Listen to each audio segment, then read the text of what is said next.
Okay, today is a Thursday and we're doing a cooking stream on a Thursday. What the heck is this? Anyways, it feels really weird.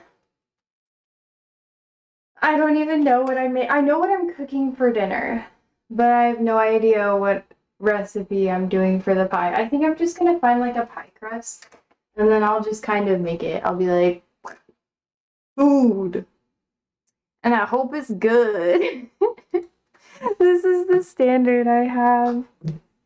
Okay.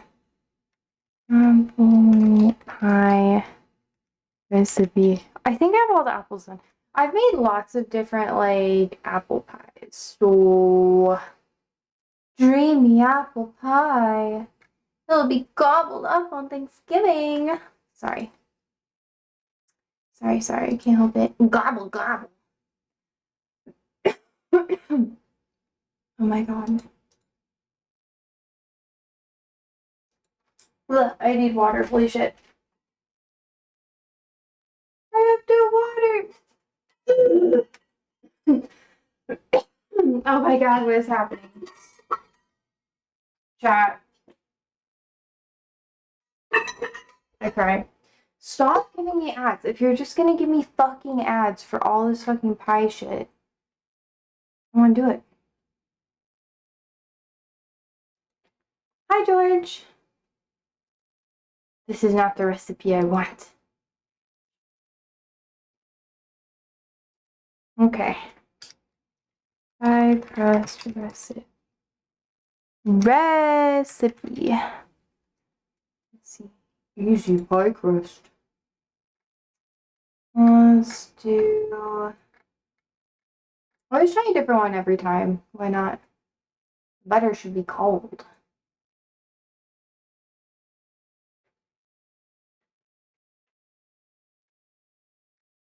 Oh my god, I hate how many freaking ads are on everything. Drives me nuts.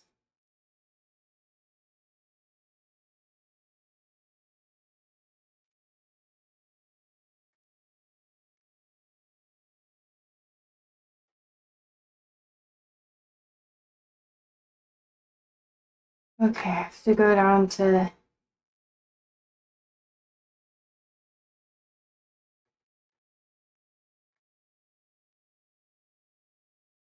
Okay.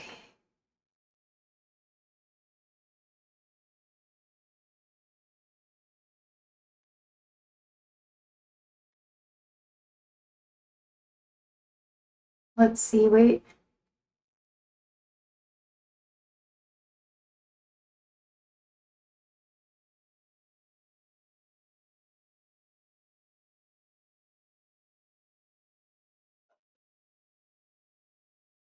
This one looks too hard. I don't know if I want to do that one. Hi, Shmicky. How was the thing you went to last night? It was good. I got extra credit, so that's what I needed. I'm not even joking with you.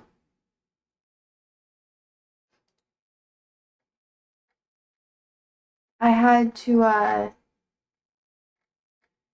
had to basically go to school in person and do stuff, which is okay.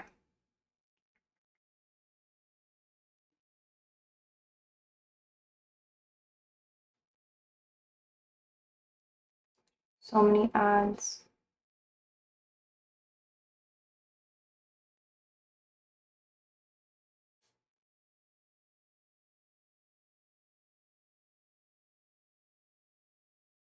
I don't have a big enough food processor. So basically, we'll see how it goes. But yeah, that's kind of all I had to do. I had to do school stuff and extra credit or whatever. It's by fucking golly. I want a decent GPA. What am I making now? No. Maybe. I hate making pie crust. It takes so long. So my plan is make the pie crust, let it rest while I make dinner. About when I finish dinner, I'm going to put the pie together, then put it in the oven. And then I have to cook for like 45 minutes. So this will probably be a longer one. Oh yeah, you're welcome, George. I forgot to acknowledge that. But yeah. Or I might use it for a like pie crumble recipe or an apple crumble, which would be good. I've been thinking about like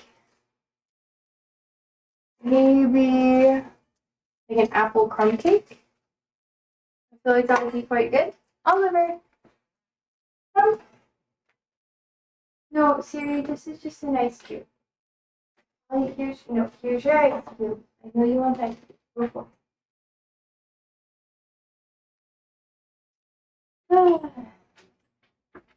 I feel like an apple crumb cake kind of thing would be really good.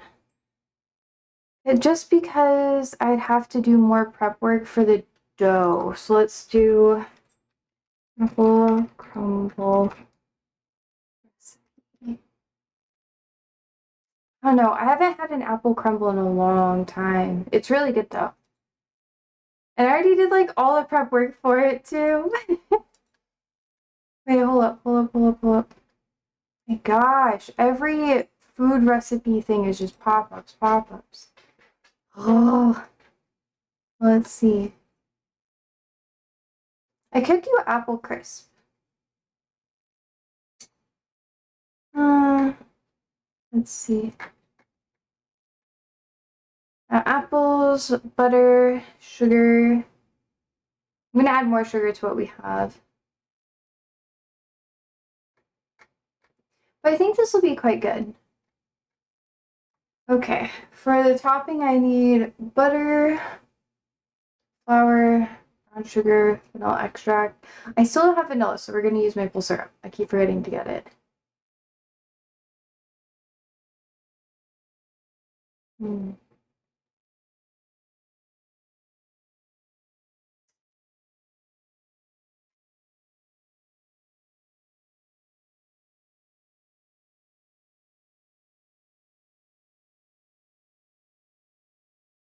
Okay.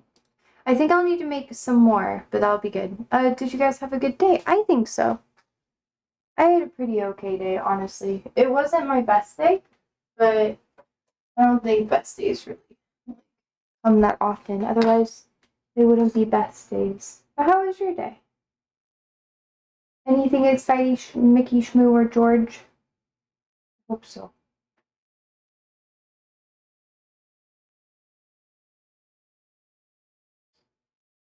Let's see. Let's do. Yeah, we're gonna do an apple bake. I feel like Andrew's gonna get really excited about that. And then, because I want to make an apple pie later. Well, it's pretty rough, but I'm home in the bath now, so I'm okay. Good! Don't drop anything in the bathtub, though. That would be not good. Alright, we're gonna switch it over to Crumble.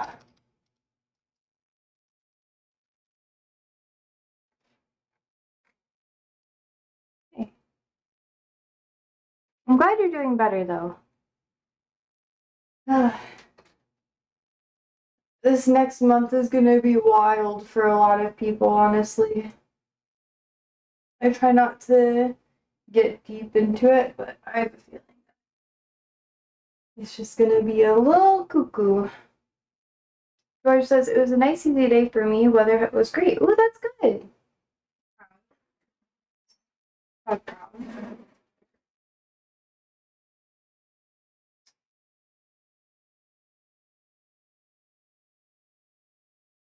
I like it when the weather's good. It was really nice out today too. I just had a lot of inside stuff I had to do. Otherwise, I would have been outside more. I'm jealous. I wish I woulda, coulda, shoulda, you know? Vibes. Hey. Oh my gosh. Where are we all? Okay. There you go. Do you do anything fun outside? I did do some yard work today, but not as much as I probably should have, honestly. One of my trees had some damage. was really annoying. So I had to repair a little bit of it a couple days ago. So I had to do some maintenance on it. I'm trying to let my yard go a little bit so I can do a little bit more work. It's kind of like letting it get a little gross and then putting in more effort. So at the end of the season, it all looks good for winter. Yeah. So I haven't mulched anything just yet. I need to divide some tulips and stuff, which is like old lady things. That's okay.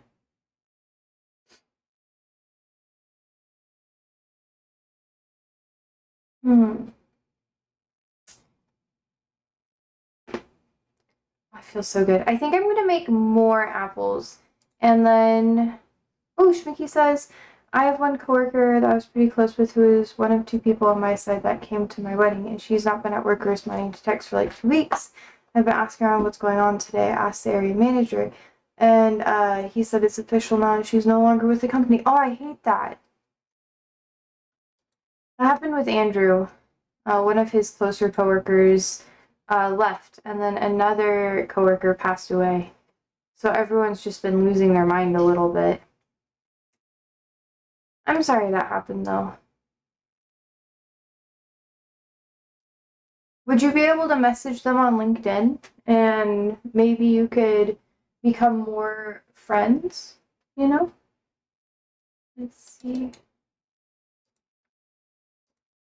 Here is the recipe for you.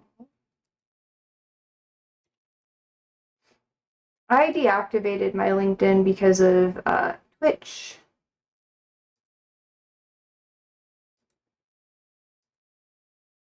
Shmiki says, I mean, I've reached out via text because we would chat via text and no responses. Oh, that's weird.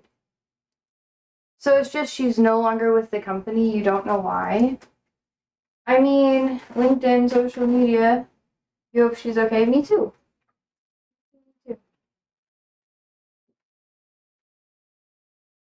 That's actually really rough. I know she was going through some depression. Oh, shit. Yeah. I wouldn't push too hard. Like, I wouldn't message them too much and, like, try to overwhelm them with anything, but I also would try to, like, talk to her a little bit. I guess I'm just taking it harder than I thought I would, I guess. That's valid, though. It's valid. Oh, I haven't sent more than a couple texts. Okay, good. I would wait maybe like a month or so and then message them back and be like, hey, I heard XYZ, like you haven't been here and you're officially no longer with the company and I hope you're doing well. Maybe like a LinkedIn message too. Because sometimes when you leave a company and it wasn't like on the best terms, it can be hard to trust like your old coworkers and stuff. Speaking from my own personal experience, I really, really struggled with talking to my old coworkers again. I was like, I don't trust you. Why are you talking to me? Kind of vibes, you know? I'm gonna put this back here so you guys can see see chat a little bit easier. But yeah, just be patient with it. And sometimes relationships don't really move past like the working together stage, you know? I don't know. Different people are different, so I'm not gonna like project my own personal feelings and experiences too much onto the situation. So, I hope it gets better though. That shit's rough.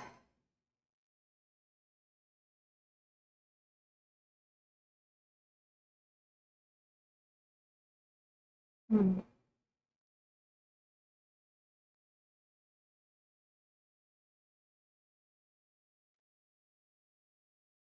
I'm not ignoring you, by the way. Shmiki says, just kind of hurts, you know, like I helped her understand antidepressants when she started this uncle she had an uncle she was caring for who passed away, and we raised a lot of money for her to pay for his final expenses. I mean, we had hung out outside of work relatively frequently. I honestly wouldn't take it personally. whenever people are going through, this is coming from someone who, like, I don't know, I didn't have a support system in my workplace, and I haven't really ever had that. So I don't know a lot about that aspect of it. But when it comes to dealing with loss and being a caretaker and then having to leave work through that process, it's really hard. And yeah, I'm not. And maybe just saying it hurts comes out wrong. It just means I'm more worried. Yeah, it's valid to be worried too. Yeah. But sometimes people, when they're grieving things, they just need to be like alone. And if they're not replying to you and they're kind of like icing you out of it, it's probably because they need some space. And pushing them too much can just cause more problems. But that's not, like, unless they say that you need to leave them alone, like, explicitly, I think I would just give it some time for her to grieve and have some space, because she's probably just not in a place right now to talk to you about anything, which is valid. I don't think pushing anyone about that stuff would be very helpful, which I don't think you are. I'm not saying you are. 375.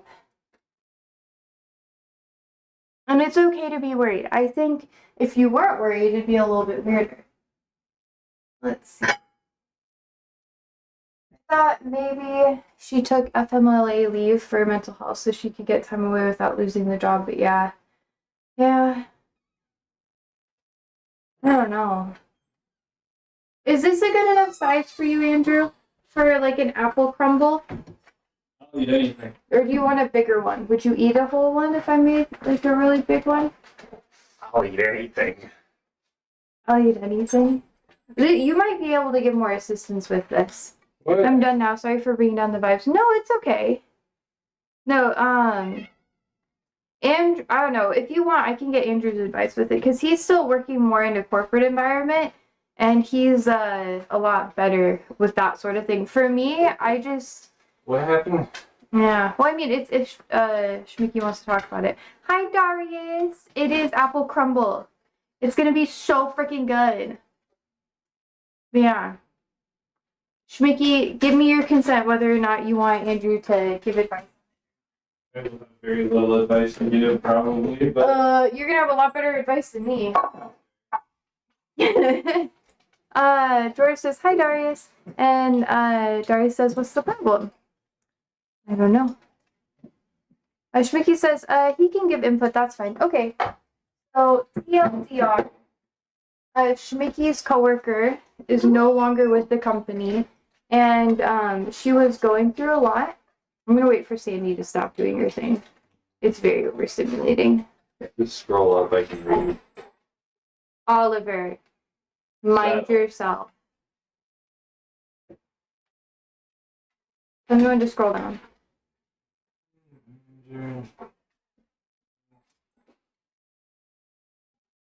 You just scrolled past like 90% of it. Oh, that's just filler. That was what I was talking to him about.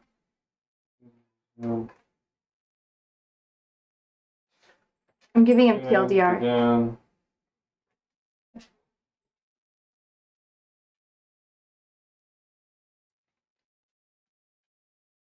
Oh. Yeah. Shmiki, I'm gonna be real. I quit a job for mental health reasons too before. Yeah. Sometimes it's not really a statement of you or the company or anything. It's just sometimes you're in a spot where the prospect of the work being over your head is just not tenable. And so even if you wanted to keep your job or like you liked the job, it's just dealing with the stuff you have to deal with gets a lot easier when you don't have the prospect of a job hanging over your head, especially if you're like financially able to take time away from a job for like 6 months or whatever. Yeah. Sometimes if you've got a lot on your plate, it helps to take things off. And for some people, sometimes that's their job. For me, it was my job once.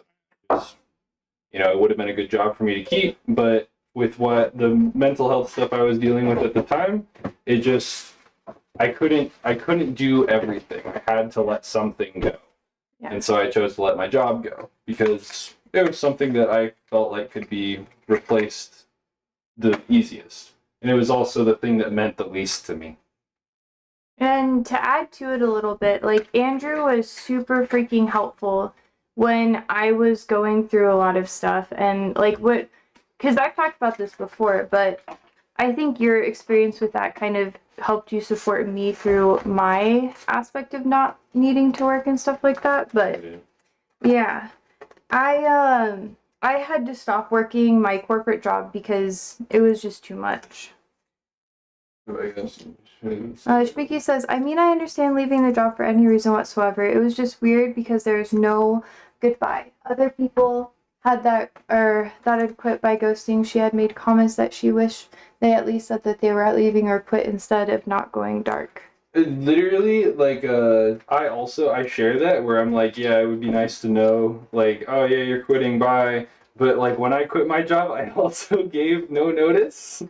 I'll depend. I work IT, so sometimes depending on the company policy, like my company, I quit and they still paid me for the 2 weeks that I would have been working, but they had to like let me go, I had to quit there because there was, there's always risk of, company liability of data and whatever. I don't know if that's, the same thing in your case. But sometimes, at least from my personal experience, I asked to quit. Well, I didn't ask to quit. I was just like, I can't do this job anymore right now. It's not really indicative of the job. It's just what I've got going on in my life. And my company was like, well, yeah, okay, that's fair. We'll give you the 2 weeks of pay, but you don't have to come in. And you can be done now, and we'll pay you for the 2 weeks. But I mean, to my coworkers, like because of the way HR works and how much you can disclose to your employees, my coworkers were probably just told that I'd no longer work there, and that was it. And they had no other context. Yeah. That's just kind of the way it works. It kind of sucks. And Andrew's company was a lot nicer than mine because honestly, when I left my workplace, I didn't get any pay afterwards. It was like, hey, I don't think I can do this. I can't handle it with everything that's going on. And I asked to like maybe get some bereavement leave, and they said that I would have to wait 3 weeks to get like a leave of absence or extend my bereavement leave past 3 days. So then I was like, this shit fucking sucks. And then I couldn't do it. I had to leave. She's facing. We also, yeah, that's true. But by the same kind of thing, like if she's got so much going on that she's got to quit her job to take something off of her plate so that she can focus on what she needs to focus on. Like it's not about you. Yeah, doing the goodbye stuff probably isn't high on her list of things that she needs to do. And I wouldn't be surprised if sometime later she, reaches out and says something. But especially if she was part of your wedding, Yeah. If there's a lot of shit going on, she's got to take care of that first. Mm-hmm. And if it's stuff that's gnarly enough that she needs to, take a step away from the job, then I would imagine it's a lot of stuff going on. Darius says, damn, Darius, you're never as important to people as you'd like to think. It's not personal, you're just not a priority to 99% of the people around you. Okay, Andrew, can you take them out? They gotta go. Or have you already taken them out since you're off? Come on. Yeah. Always been farting a lot. And I think what Darius says can be translated as a little bit harsh, but it is true. Like, when people are going through a lot of stuff, especially losing a loved one, they're not always going to keep you in mind because their top priority should be their family and helping out as much as they can in that aspect. And that can be hard enough as is. A lot of people do fall short in those situations. But it's also important to understand that, like, it's been a couple weeks. Like I said, I would wait a month and then message them back, see if, like, there is anything that you guys can move past. Because sometimes, like, it can take years for people to get their social spark back, where they feel comfortable interacting with people again. Oliver, no thank you. Do you need time out? I saw that you had to come inside. Do you need time out? Up. No. Sit. Up. No. Mm-mm.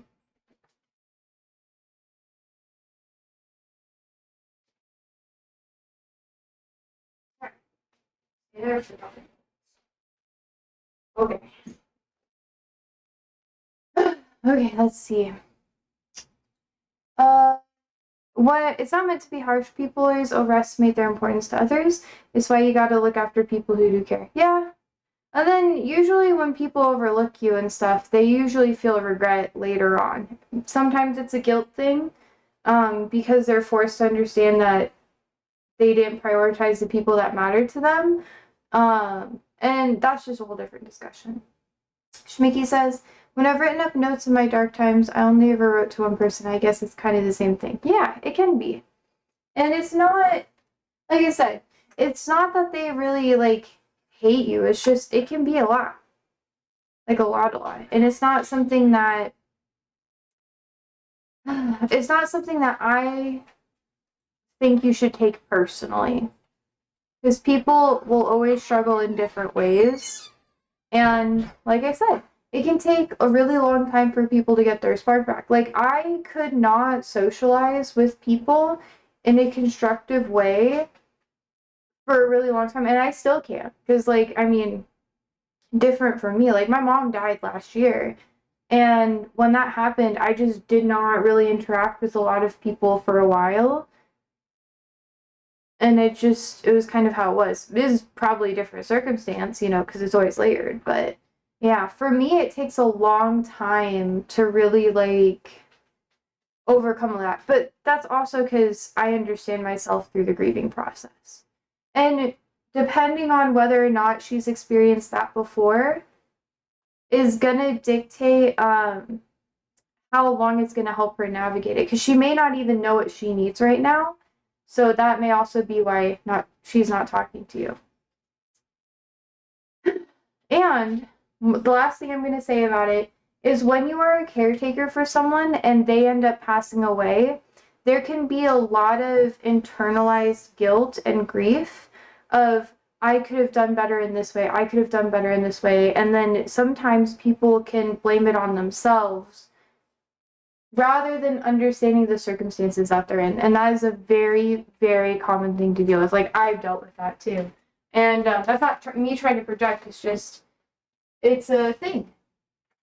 And it happens quite a bit. Yeah. I don't know. I don't think this is a depressing topic. I think it's something that people should get more comfortable. I don't know. I'm gonna put a little over 2 tablespoons of maple syrup in here, just because I like it. It's gonna add a good flavor. Just a little bit more. That thickens it up, and that'll really help the crumble taste better, have a better consistency. I don't know. I wish I could give you more advice from the perspective of, like, you, but I haven't really had that.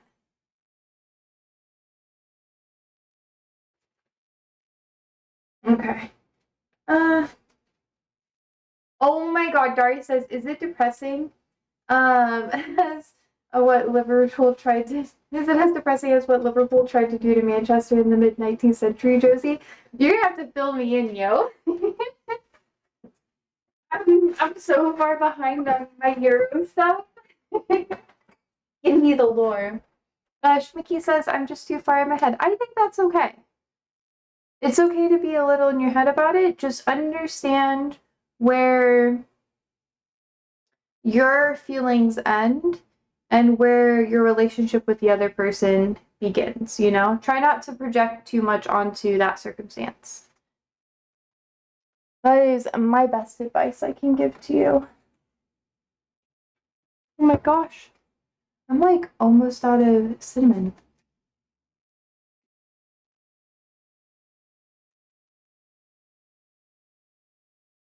a teaspoon of cinnamon, a little bit more. Then about quarter teaspoon of salt. I do have salted butter, so I'm not gonna add too much. I'm using about 1/8 teaspoon. And then I need to add 1 teaspoon baking powder. That's something I'm gonna actually measure out. I've told you this about 100 times in Nevada Canal. Okay. Vibes. And Shwiki says I'm just too far. Oh yeah, we talked about that. I think you'll be in your head about it for a bit. But other people's feelings are not your responsibility. And taking how other people react to grief personally is just gonna hurt you. Oh my god, Darius, no. Don't do this to me. Don't do it. Okay, 1 teaspoon baking powder. Okay. I got my teaspoon out. I'm gonna fail a Euro quiz. Not my geography, much better. Events in European history. I know. What's the largest city in Europe by population? I want to say London, but I feel like it's not London. I feel like it's gonna be.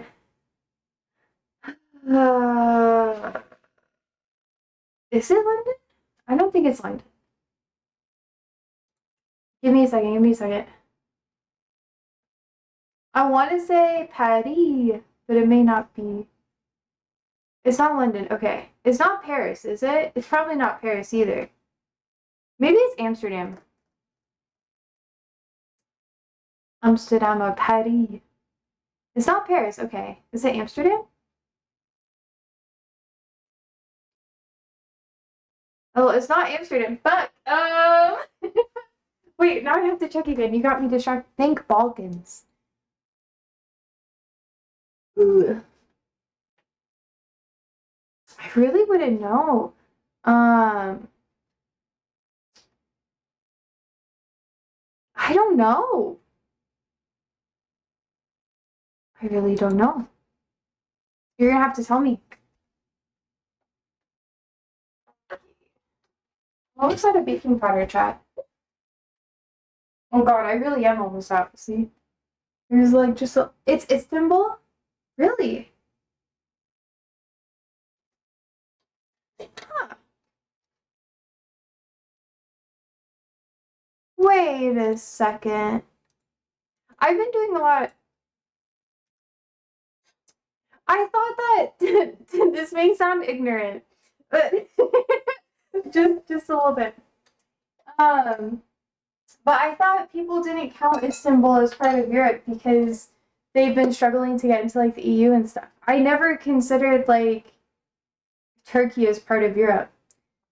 Is that me being ignorant? Adaria says, what country has the most people in Europe? Turkey is part of Europe, it's a Balkan nation. I guess that makes sense. Are a lot of the Balkan nations not in the EU? Is that just how it is? I guess it is part of Europe, because then Europe ends like where the Middle East begins. Okay, but why are they not part of the EU? I've never understood that. And because they're, I know, this is ignorant. Fight me, okay, guys? Well, they're kind of in, but the Balkans are so fucking insane. Okay, explain. Andrew, when you think of Turkey, or the Balkan nations, do you consider them as part of Europe or West Asia? West Asia. I consider them as part of like West Asia too. But apparently Europeans consider them as like part of Europe. I'm serious. You know what wire strippers are? Wire strippers? Oh, I think I might have used them. Yeah, you did. I know I did. Which ones? The one with the red ones? Mm-hmm. Respectfully, of course. Hi. George says, is Russia part of Europe? I know Moscow has lots of people in it. Yeah, Moscow is pretty large, but I consider like Russia as like Asia, West Asia, as well. Where do you think Germany got the idea for concentration camps from? The Balkans. Oh, I thought it was America. They literally quoted America, you know. The one with the red. Fuck, I think I used them outside. I remember. Goodness, because they have clippers on them, don't they? Well, I need to strip wires to repair the wiring harness. I'm pretty sure I put it back in the cabinet, so if they're not there, I would have put them on the second shelf, your side, and like the left part of the garage would be on the second shelf. That's where I put it, but I'm pretty sure I put them back because we've used them since I had it. Let's see. Daria says, no, they saw what the crows did in the Serbs, and they were like, this needs to be done, but less aggressively. You found them? Okay, good. I could have sworn I put them back. Yeah. Mickey says, Andrew sounds smart. Andrew, what do you think about that? What? They say you're smart. He says, man. And he says, you seem like such good people. Andrew, are you a good person? Are you a good person? He says he tries to be. And I say ditto. I appreciate you guys. He feels appreciated, even though he left to go back outside. Yeah.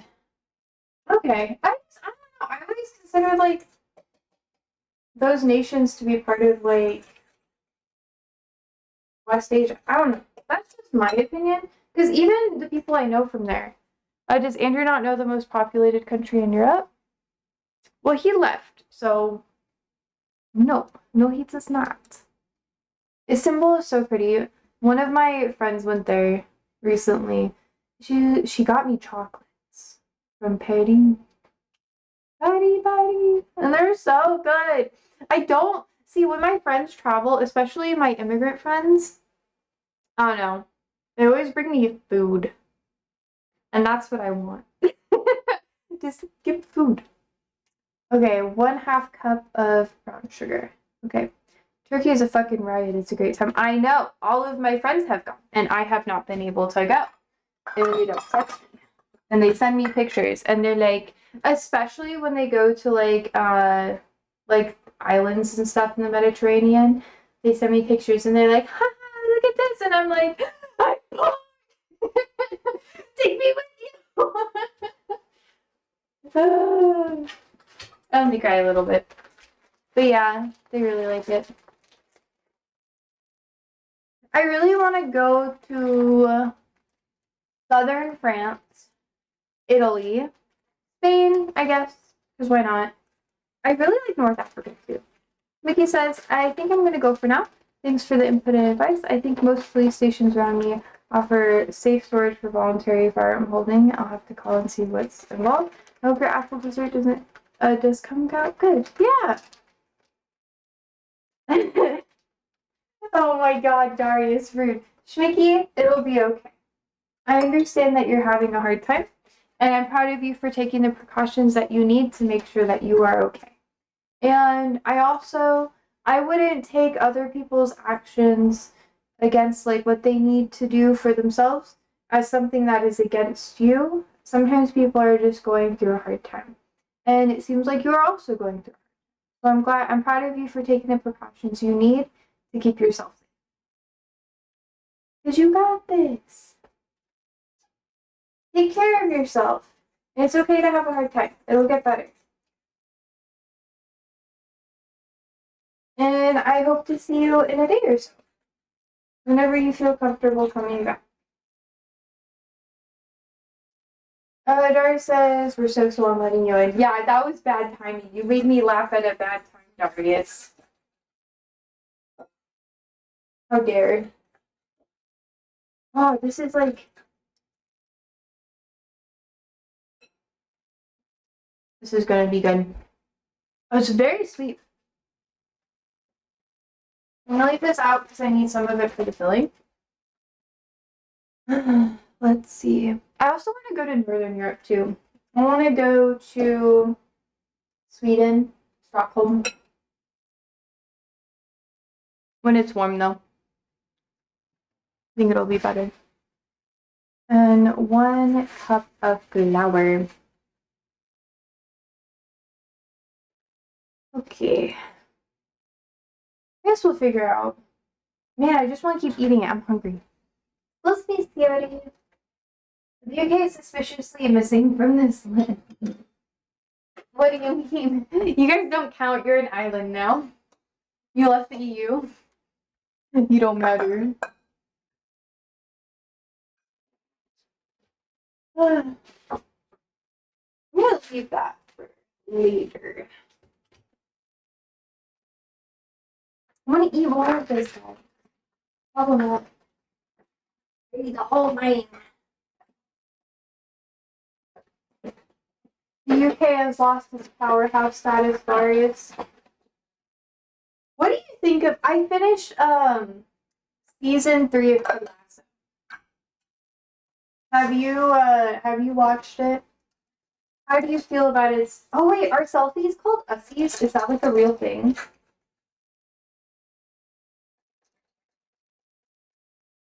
Or is that just like bullshit?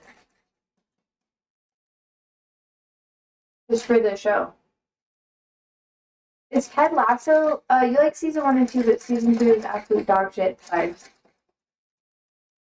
I feel like they really should not have been able to make it that far in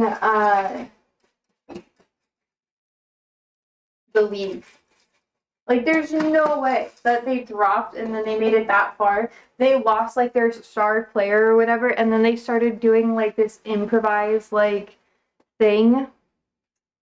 And then it works. Bullshit. Immediately.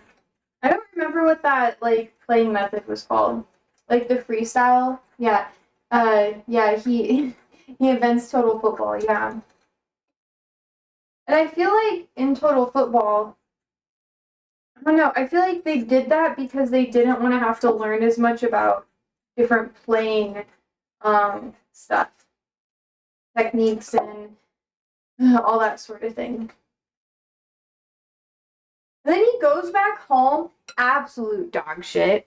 And then they try to put it all up with a bow. So like the next season, I was so mad last night, just so you know, as we were watching like the last episode, I was like, what the fuck? Yeah, Total Football is a thing, but it's been out of fashion for 40 years. Yeah, exactly. Like I understand why they brought it back. Because they're trying to do like an homage thing and have the players be more in flux. So they don't have to focus on their positions and what they do, and it's just a lot harder writing-wise to do that. And then everyone can score goals, and it's easier for non-football players to understand. Daria says, it's about emergent structures and everything, is about zonal occupation. Yeah. Everything now is about zonal occupation. Yeah, I agree with that. It was just really annoying to watch. I was like, damn, are they really doing this? And they did. They did. I was so disappointed. I want to eat it. I want to eat it all. Probably going to add a little bit more flour, so I'm going to leave this out. But they definitely could have done better with it. And it disappoints me. But it's the relation stuff that, like, really upset me. Because, like, are you telling me that the main character lady, the dude, what's her fucking name? The head of the team, owns the team or whatever, that she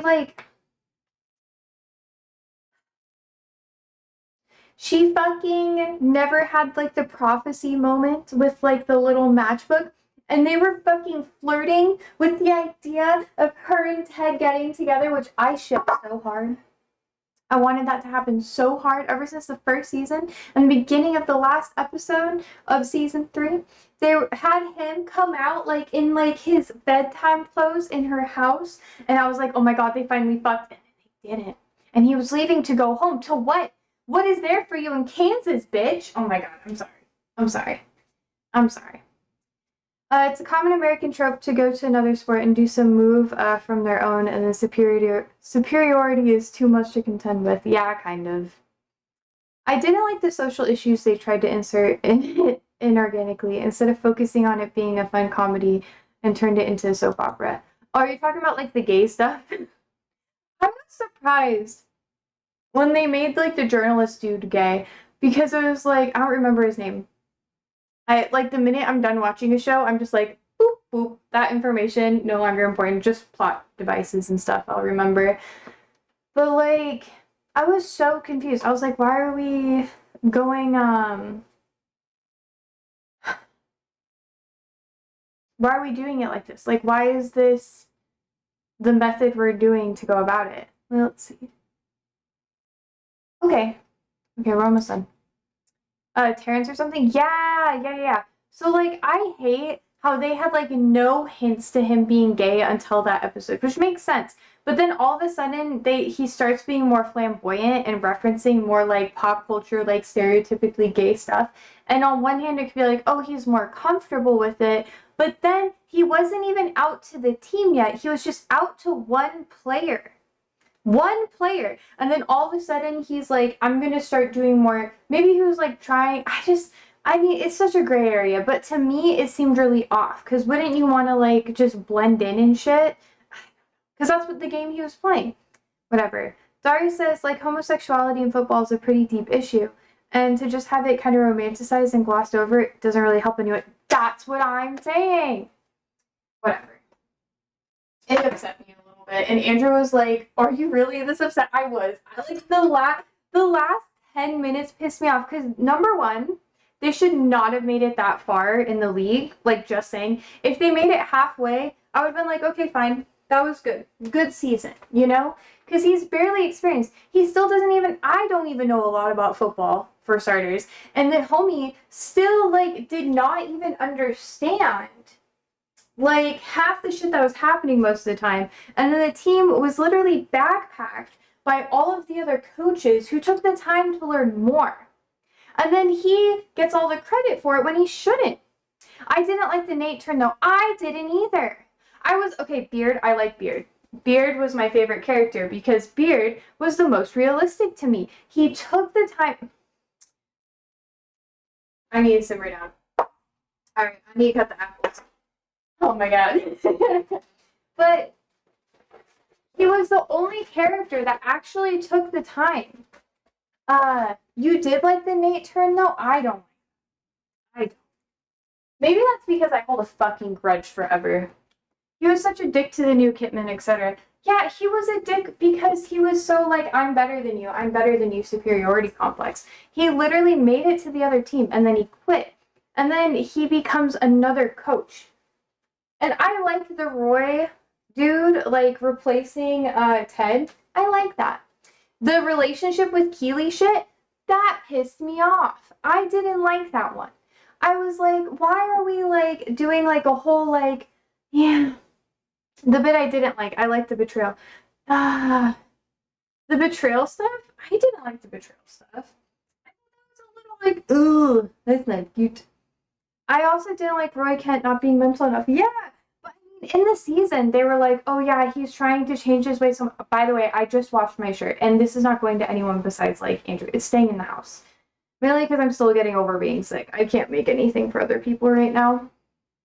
Yeah, I think him being mental makes a lot of sense, but I don't think that they really explained all of it enough. I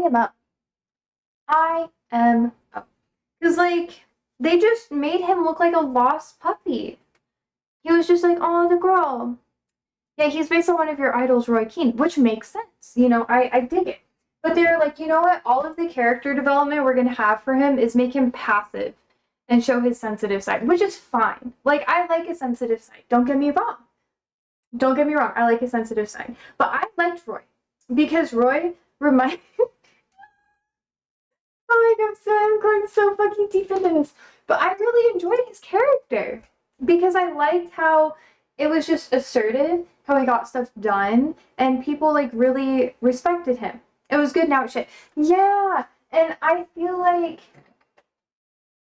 they're gonna bring, like, Ted Lasso, like, back into it a lot. Like, I respect that because he has that, like, vibey thing, and Roy doesn't have it. So, like, having Ted be a supporting coach rather than the head coach makes more sense to me. I thought the first season Jamie Tart stuff was good. Yeah, but the last season with sorry to anybody who does not watch Ted Lasso, you're gonna be missing out here, okay? But the last season Jamie Tart stuff, I was cool with that. I was like, yeah, he's having a good arc. Like that was I appreciated that positivity arc quite a bit more than I enjoyed the how do I put it? Roy Kent positivity arc. I also hate how they just fought over a girl the entire time. They tried really hard with the romantic side of stuff, and I thought that was a waste, personally. George said, yeah, I've never seen it. It's a good show. It's good, okay? But they tried too hard to make it romantic, and it fucked it. Like, why would you go to that extent? It was so ridiculous. Like, it just felt sloppy. I like how in the end, no one got the girl. But it was weird how they were still, like, hunky-dory after that, too. Like, Roy should have ended up with the school teacher, IMO. And I think Keely should have ended up back with Jamie. Even though there was an age gap. I don't care about age gaps. Darius says, because it made money and got extremely popular during COVID. Yeah, I guess so. I don't know. Maybe the writer's strike had something to do with this last season being shitty. I just felt like they should have had more of a grudge between Ted and Nate. And I think they should have extended out Nate being part of the other team, the enemy team, for longer. The next season will be even more shit, I think. Yeah, agreed. Because what do they have left? Like, he can't go back. But he'll probably be like a supporting coach, maybe. If anything. Which, I mean, that's okay. Yeah, it's gonna be rough. The Jamie Tart actor, will win the Euro Cup for the USA or something. Well, no, he was like coaching his son's team. He moved back to be with his family, but then he's gonna be forced to be with whatever.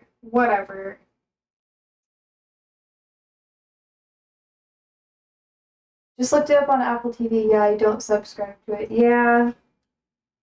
I got like a discounted rate because I have an iPhone, so that's why I started watching it. I was like, eh. Okay, Darius says, I really did like the scene where he won the darts after going to dart camp or something. Okay, that one was cute. That was cute. I liked that one. That was fun. I liked a lot of the character development that the person in charge of the team had. I totally forget her name. I feel really bad, but I don't know. She wasn't. I liked Sassy, her best friend. I thought she was cool. But I personally was so freaking upset. Like, why? They fucked it all. They fucked it all. They literally tried to close up so many loose ends. I feel like a Danny Roja. That's the dude. Dari says, I like it when the Spanish guy, Danny Roja, burnt his boots because I've seen him. I've been in a similar situation. Really? I liked how during the funeral, a lot of them felt really weird about, like, wearing normal people clothes because vibes. I know a lot of athletes where, you know, actually, it's becoming more popular for athletes to dress a lot more trendy too. Just saying. I mean, they got the money. You might as well not look like shit, in my opinion. Ugh. I don't know. I like athletics. That was sad that they did what they did to it. Darius says, yeah, players are wildly superstitious, and that's clearly a situation they've been told about because I've seen that happen twice. Yeah. People who play sports are incredibly superstitious. I'm a little superstitious too, and I purely blame like playing sports growing up. I didn't get to play like a ton, but yeah. It's crazy. I felt really bad when they killed the Greyhound though. That was horrible. no dogs were harmed in the filming. I like Zayhouse. They're one of my favorite dogs. I did quite like it when they just put Zoltan Ibrahimovic in it. Oh, is that like... You still didn't like answer my question. Are selfies called ussies in the UK? Oh, that's who that dude was. Oh, he played. So he's like an actual football player. The dude who played holy shit. What was his name? Zorro? What's his name?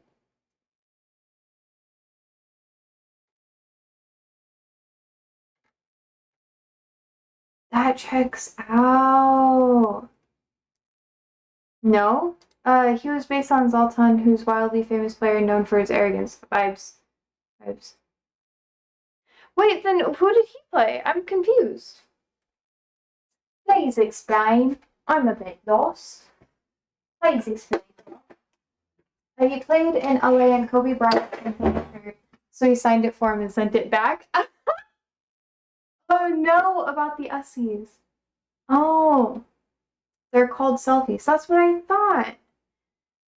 Man, I was like, I would have known this. It would have been so disappointing if it was real. I've been like, do I actually not know anything? Am I dumb? Anyways. I should probably use a smaller knife. I just thought about it. I was like, I need to be cautious because I talk too much and I get distracted. So normally I would use like a larger knife, but y'all make me nervous cutting shit here. When you lead your Marxist revolution, you should change selfies to Ussies for the collective good. You act like I'm a fucking leader. I never choose to be one. It fucking happens.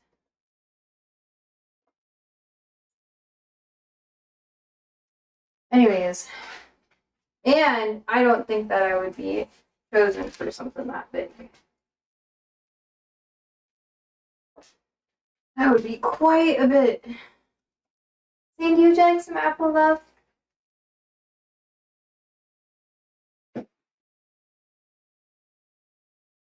Hmm.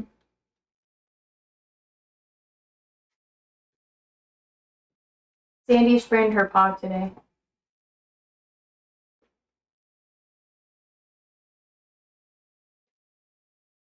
Everyone's getting injured.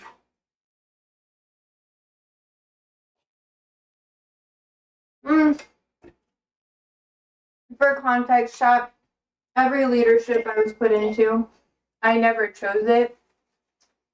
I was just kind of forced into it. Whether that be coaching, acting as head lifeguard, training, management.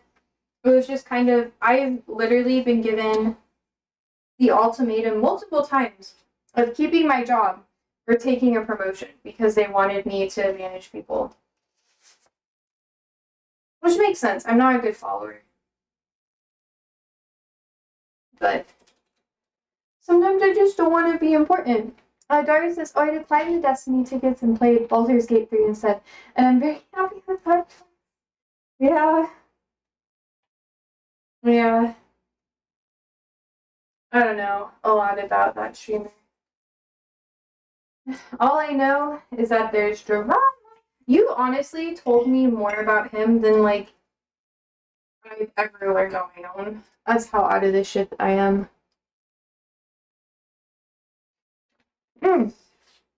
I thought that was tomorrow too.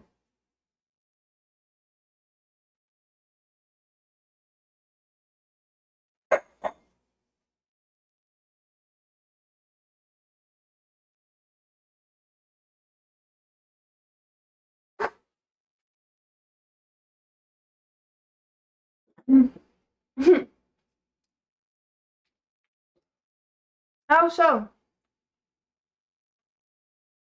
I'm gonna be real. The whole Ethan Klein Destiny, like, thick as thieves, pegging each other arc, I was like, not actually pegging each other, but I was just like, maybe that's not for me. Daria says, I thought it was today, but it may have been. I'll play Baldur's Gate 3 tomorrow as well. I have no idea.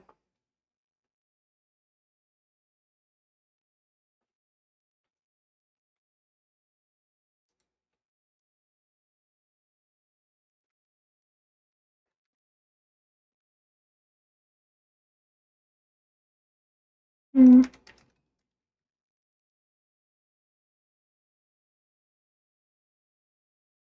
Mm.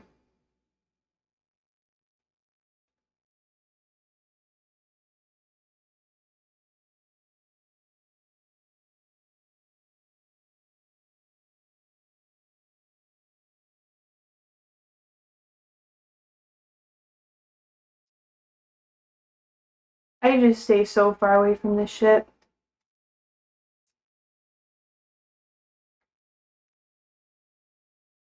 I stay so far away.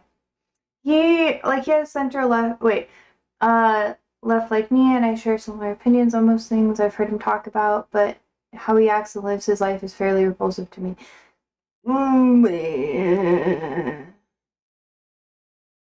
Yeah. I stay so far out of that shit, yo. You guys usually bring my attention to most of it nowadays. Actually, no. I pay attention. I pay attention to a lot of the drama that's happening. I just choose to not comment because, number one, I don't know these fucking people personally. Just so y'all know. If I did, I could be like, yeah, this person's like this or that. And it may not always be nice shit. I'm gonna rather be honest. If it's on my platform, I want to have my own integrity. And if I like the person, I for sure would talk about them at all. And it'd be like, you do you, boo. But I just choose to stay out of it because I feel like the more, the texture is kind of different. The more you get involved in it, the more that shit comes after you. Because people are like, oh, you've talked shit about people? That means I can talk shit about you and look like a good person. So if you don't talk shit, when people talk about shit about you, then they look like shit. Because you're not the shit stir. You know? Daria says, I find the drama amusing, as I don't feel like any of them are proper political people, and they're mainly role-playing. Yeah, fair. It's just high school stuff, which really entertains me. I don't even know if that's high school stuff. It's basically like, I don't know. I can just stay out of it.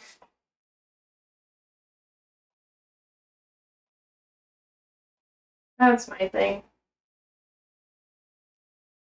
I have no stakes in this game. Why play? God, I'm so hungry. I make sure to eat around like 3, like a light meal. Also because I've been staying up really fucking late. It's so stupid. I've had like weird dreams. So it's just been a hard time. Daria says, but I think that I do think it's important to have these mega debates occasionally, like Ethan Kleinfeld is on. But they're too craven to actually do it regularly.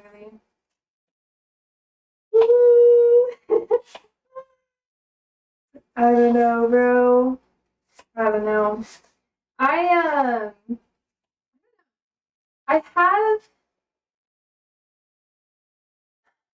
I think sometimes you have people who get so invested, not even invested.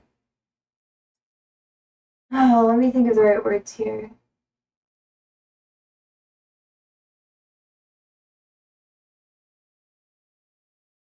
I think the whole, it's fun to watch these millionaires fight over who's the most socialist, yeah. That's a whole different discussion. That's a discussion of whether or not having things makes you more or less of a lefty or whatever. But in reality, I'm gonna be real. And people, like WWF wrestling or something, bruh. No, it's something a lot of people don't understand is in order, and this is coming from someone who's done I like to do behind the scenes stuff. I don't like to do in person stuff often. I have to do things in person now. But when it comes to people having things or whatever, if you want to be appealing to a broader demographic, you have to have like a stake in the game and at least understand the cards that are being played. Now, whether or not that can corrupt you, that's a discussion. And whether or not you choose to let it corrupt you is another discussion too. Personally, I don't think that'd ever be something that happened to me because I don't trust people with shit. So me getting more assets and stuff, I would work with people, but I have trust issues, so I wouldn't be able to do a lot of the stuff some other things people do because I'm a solo girly. At least for now. I don't know if I'll ever do that sort of thing unless I can set the terms of when I should do things or when I can't. Not being like a control freak, but having my autonomy with my public image is something that's important to me. Daria says, I have no issue with people becoming wealthy and left champagne socialism lives.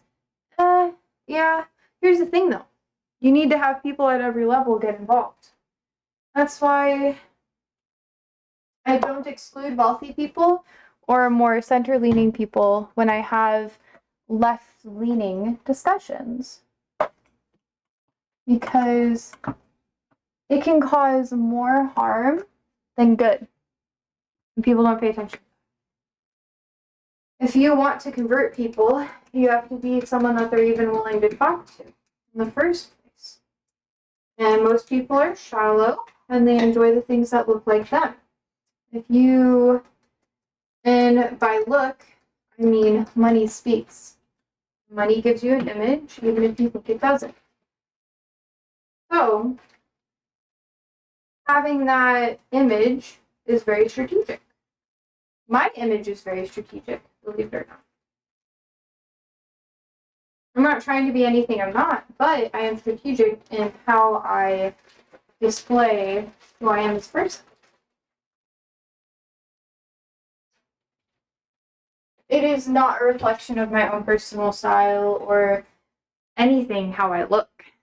Because to me, that doesn't matter a lot. But for a lot of people, their self-expression does. I don't know. I'm also weird about that. Some people are very individualistic, and more power to you. I'm not as much, but I used to be. It was kind of like a phase for me. I don't know. See, is this gonna land you on looking like a Republican again? Nah, some people think I do. I just like looking ambiguous. Like when you look at me, you could be like, she's like, oh well, she's kind of like me. She's kind of like them. She's kind of like, it's like you can't quite figure me out by how I look, and I enjoy that. I don't know. People say, I've had this happen multiple times, where people tell me that I make them uncomfortable because they can't quite gauge where I'm at because of how I look and how I speak. And they don't understand that that's actually very intentional. Because there's like a little bit of like safety in that, People are like, oh, well, you'll never make it if you don't like act as yourself or whatever.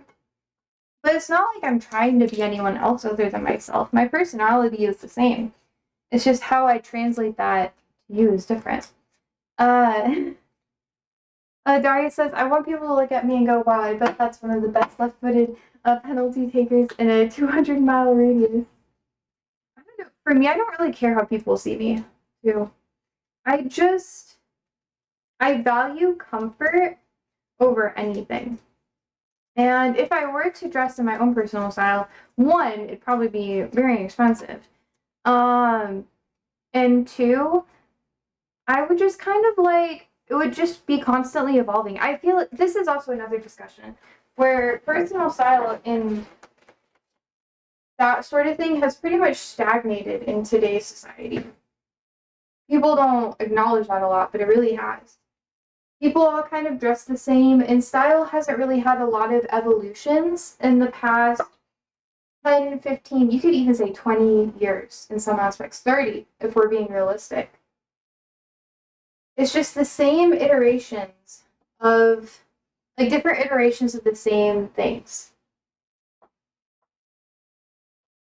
And that's also because of overconsumption and, you know, is it cheap to make? And it's more of a late stage capitalism thing. That's a whole different discussion. Yeah. It's just like I like to be very simplistic. Add lots of things from different things that I enjoy, and then, I don't know, go on to the next thing.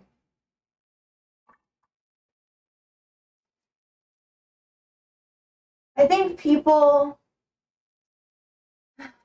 in some aspects, I think individuality also comes from insecurity in a lot of aspects, where people aren't insecure enough with, or they're not secure enough within their sense of self to be, they have to have people identify them with how they look rather than who they are. And, I don't know, that's the thing that I've noticed as well. So they're very like, oh, I want to have this image, I want to have like this, that, or this. Because I don't know why exactly, but it's just, it feels like, to me, it just screams insecurity. Which, I'm sorry. I'm sorry. And yes, there is a lot of privilege in looking a certain way, too. Don't get me wrong. There is privilege in being, like, a certain aesthetic and being typecasted a certain way. But, I don't know. That's why I choose to be more ambiguous than anything else. Which, people get really insulted when I say that, but it's true.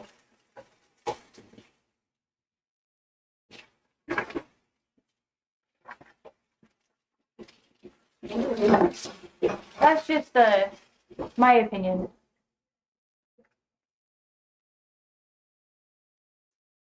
I don't know. I guess I do care about clothes. And like how people perceive me. Don't get me wrong. It's not that I'm beyond that. It's just I'm very mindful of, yeah, is being slim a privilege to you as well? Yes and no. Yes and no.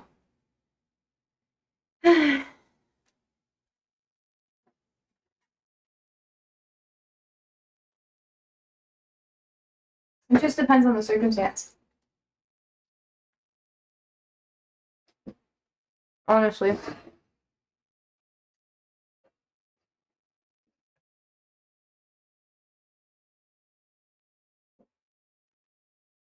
Setting, scenario, that sort of thing. I'm like a very in-between size. Like, in some crowds I'd be considered fat, and in other crowds I'd be considered skinny.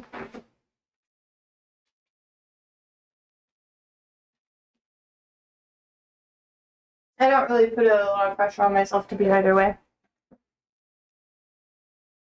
I do like to go through bulk and cut phases, though. That's mainly because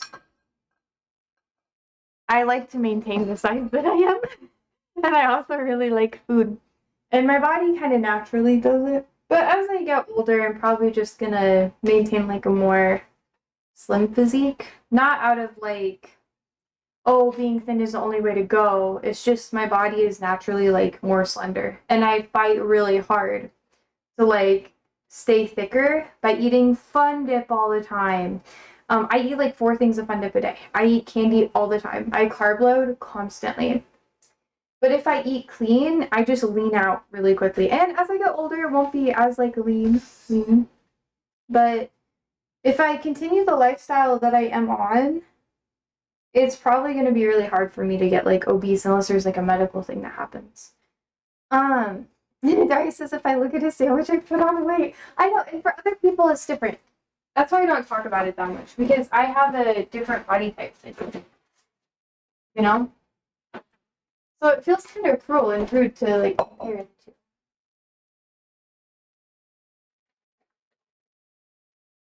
I don't know. I feel bad now. I'm sorry.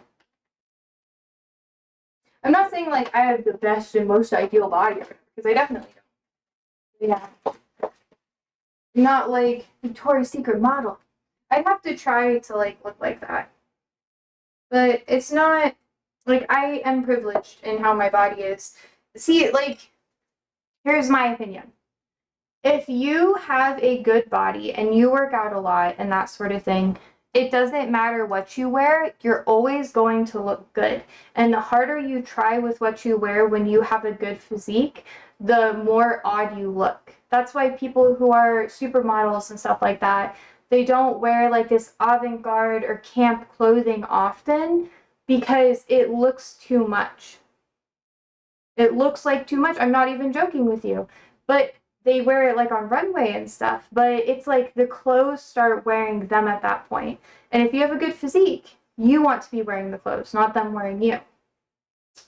Daria says, I used to have an issue putting on too much muscle as well. Like, even up to 20 years ago, people used to think it made you slower, and I'm fucking slow. Yeah, I am like that too.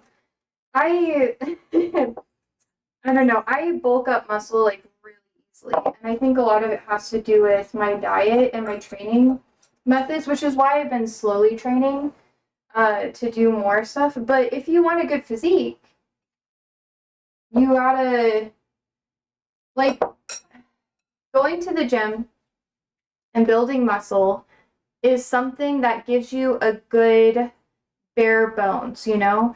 Like, even if you have more fat on you, you're gonna look better when you have more muscle because it's gonna help your shape. I don't know how to describe that. And that's not me trying to be like, oh, I have the best shape or whatever, but it's just me being honest.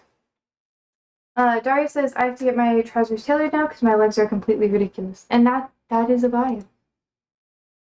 Snaps to you, sir. Oh my goodness. Okay. I don't know. I'm not trying to be insensitive. It always feels really insensitive when I have discussions like this. But I'm very passionate about at least working out as much as you can, whether that be like going for a walk. If that's what you can do with your body, that's fine. Or, I don't know, just train in the way that you can, but just keep your body moving. And I know there's times where I don't know, where it's going to be really hard to do that. And it's okay to not be perfect with it. And I think a lot of people who work out consistently or who have been like in that on that side of things for a while, or at least grew up with like athletics and athletes and stuff like that, um, they understand that you're not going to be at your peak physique constantly. And it's not maintainable to be doing it every single fucking day. It's actually going to be at detriment of you. George says, I've never seen anybody in clothes that those runway models wear ever in my life in person. Yeah. Yeah. Like the really campy stuff with like, I don't know, like old Balenciaga or like blow up kind of balloony clothes and stuff. Yeah. It's definitely not streetwear in most places.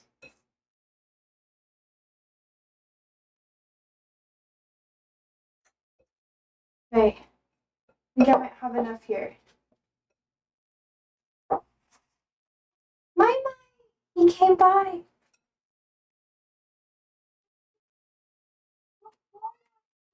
Yes, good boy. Yeah, boy, go ahead. Oh.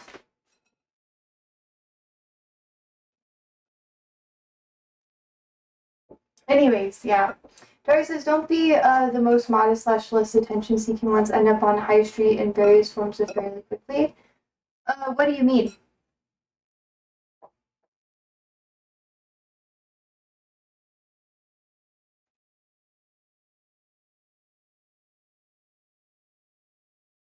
What do you mean by that? Sure. Like I said, I'm not like in the fashion industry. I don't know a ton about it. I just know what I know because I really like fashion. And I like the impact that it has on society and culture. And I like learning about that. It's like my thing. I'm very much into like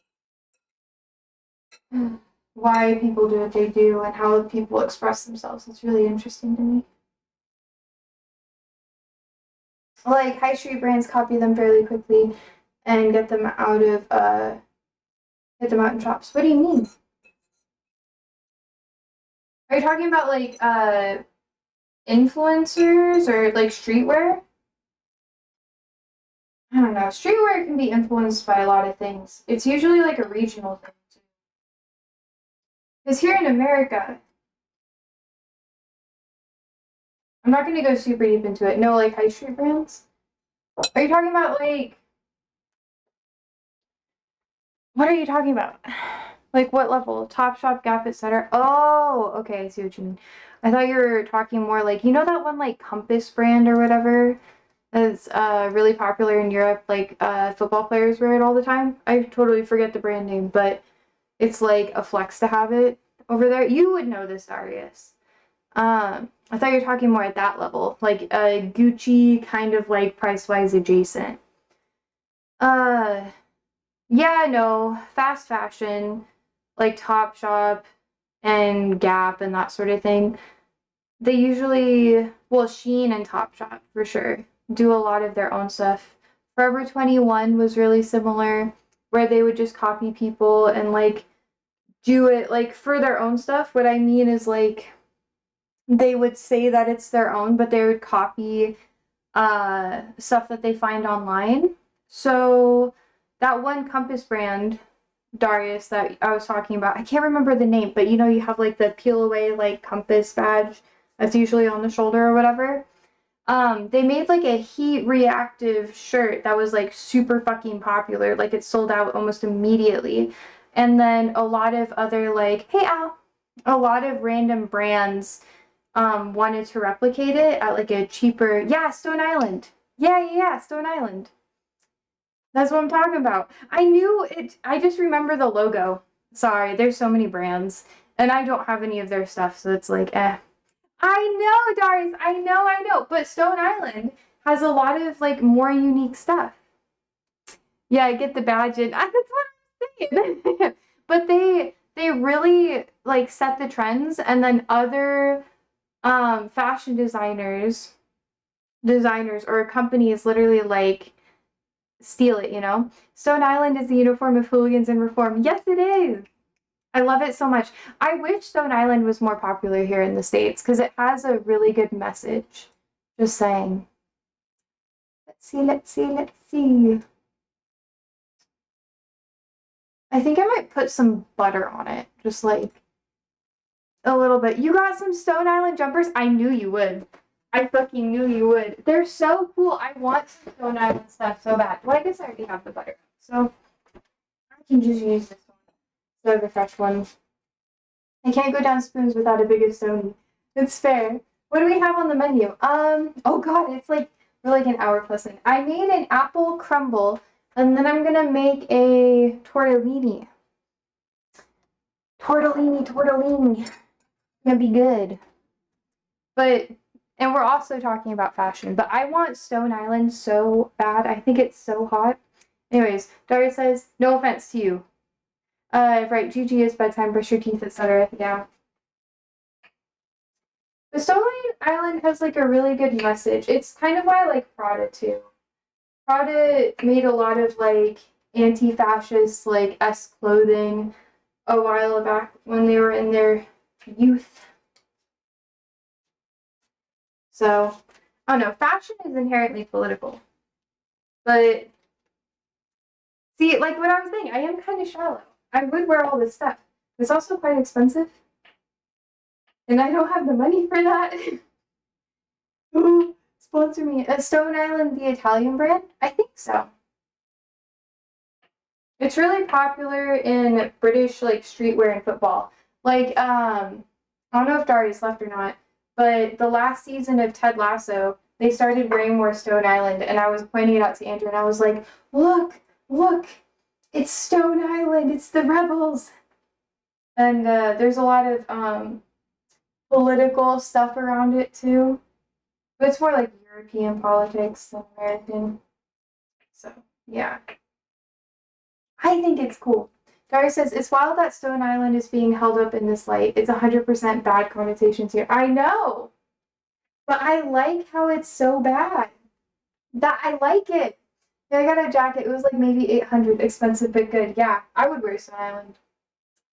Not even joking. I will get like a Stone Island, like probably a sweater. I would like a sweater. Not like with a hood. I don't like sweaters with hoods that much. They kind of feel like it overflows you. But I know it has bad connotations because of what happened in the 90s. And that's what I like about it. I'm just like, ooh. It's not like, oh, trying to appeal to the super rich people like they used to. And more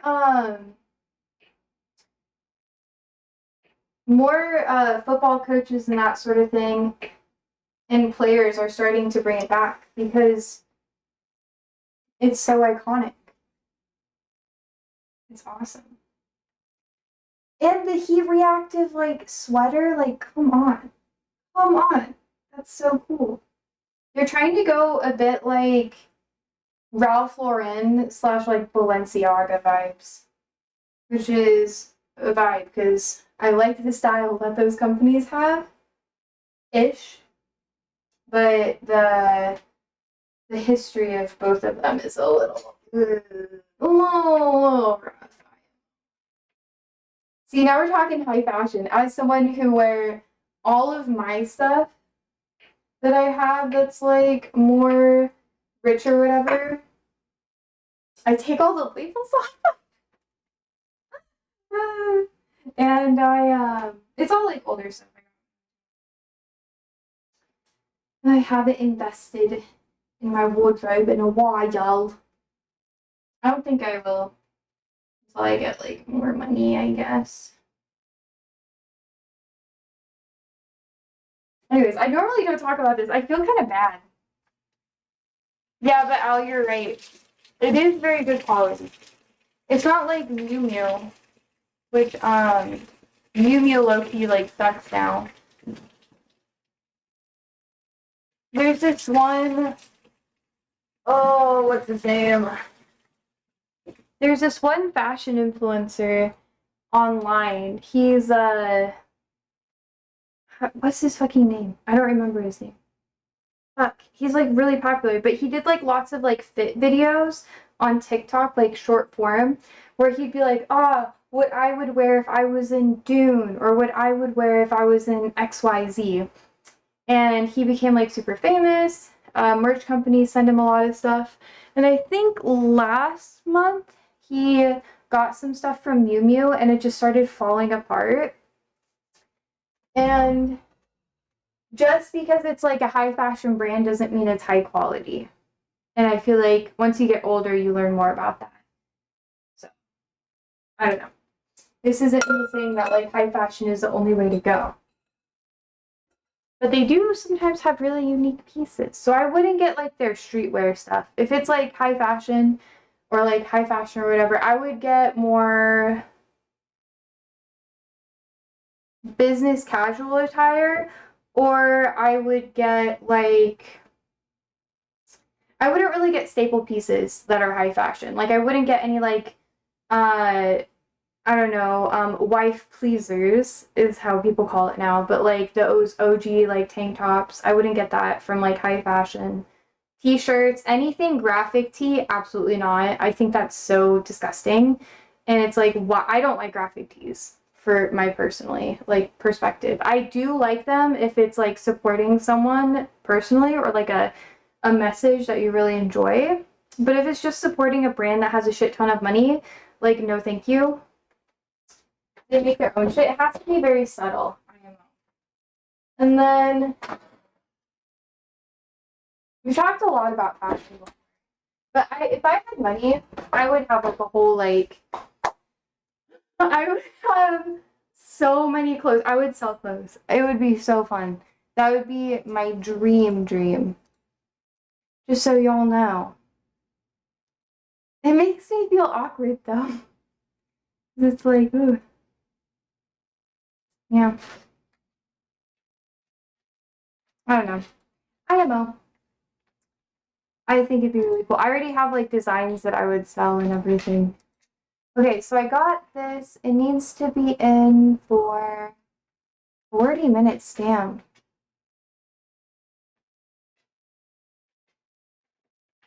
Okay, 40 minutes. I guess I never talk about fashion that much. I'm very passionate about it. My mom, she was like a model, and when she got sick and stuff like that, she couldn't do it anymore, and she had like a kid and everything like that, aka moi. But yeah, she really wanted to keep going. She wanted me to do it too. So like when I was a kid, she like raised me in a lot of like fashion adjacent stuff. So she would like buy all these like magazines and stuff like that. She made me watch TMZ all the time so I can get an understanding of all that. And yeah, my mom was really into it. And then I also did theater, did costume work and that sort of thing. Am I the best at it? No. But it is quite fun. It is very interesting and fun to play with. I know, this feels so awkward. I never talk about it. Okay, so I need to put all this away, and then we'll get back to it. Okay.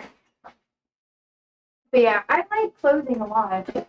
And I feel y'all are going to be like, oh, yeah. Tahami says hi again. Hi, Tahami. I'm just talking about fashion stuff. I'm being boring. Boring. Okay, let's see. Oh, I don't know if I want to make this. This is going to be quite complicated. But I think it'll taste good, so it's in every plate, by the way. I'm just trying to get technically, let's see.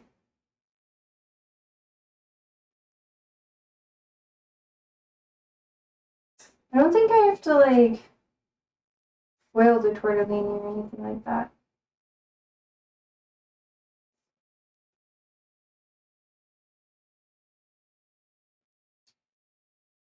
$4.25. This is a bake. I guess it'd be good. I already have the oven like heated, so might as well. How are you doing, Tahami? Fuck it. Why not? I'm hungry. It'll be good, I think. Use onion.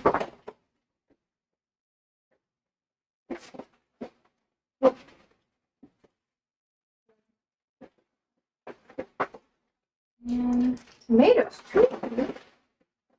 I should probably use my fresh tomatoes. What are we cooking? I'm making a tortellini bake. I have 2 fresh tomatoes I should probably use instead of the ones that they give me. Mozzarella. It's gonna make me fart, Chad.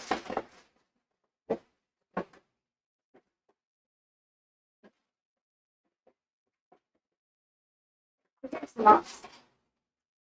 Okay. Probably is fine to be. Oh, I need paper.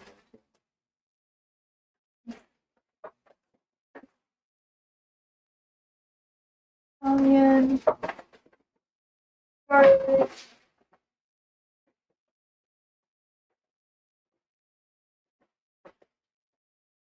Butter. Need mushroom stock. Oh my god, good. Chicken. Wait, mushroom. Ciabatta. Tomato paste. I'm almost done, guys. Give me a second. Okay.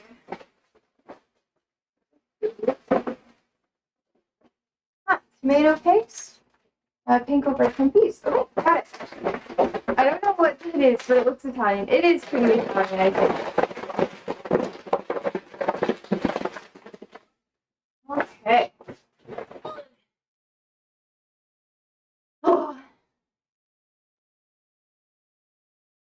Dang. Okay, that makes my life easier.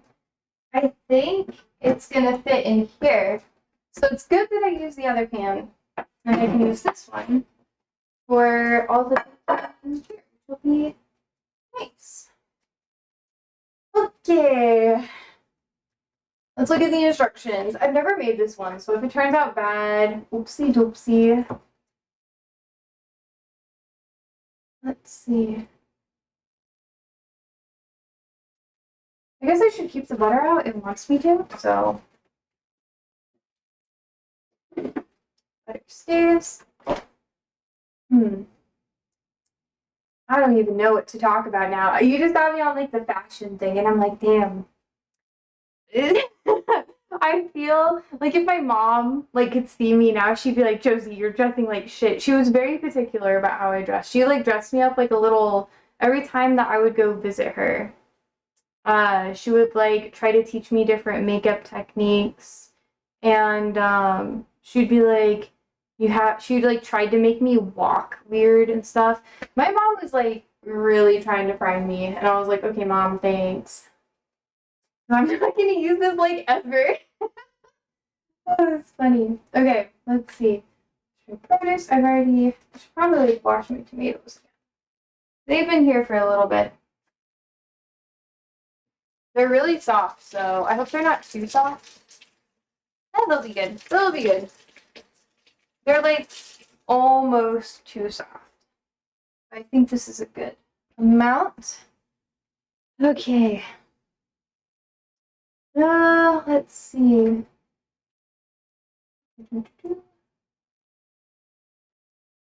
Okay. All right. We're just doing prep. And then after that, it should be all good. Hi, Siri. No. Nope. Thank you.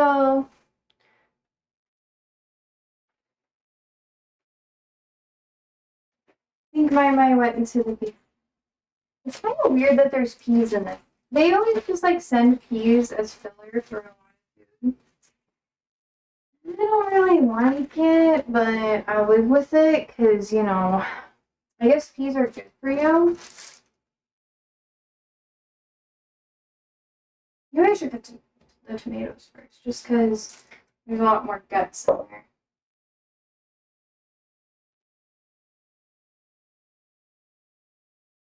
Look how good these are! I think I did a good job, Chad. Ugh.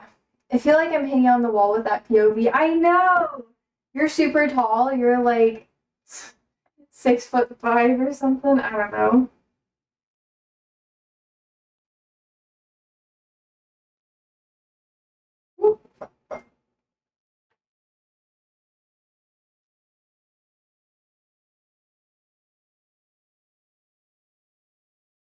I hope I do a good job.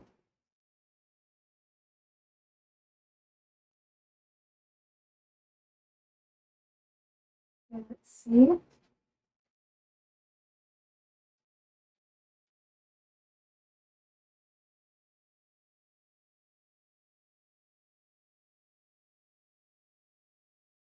Okay. Hi, Siri. I'm honestly kind of happy I didn't make a pie. I want to wait until it's closer to Thanksgiving before I start making pies. It just doesn't feel right to do it right now. Okay. Oh, I'm so nervous. These tomatoes got me nervous.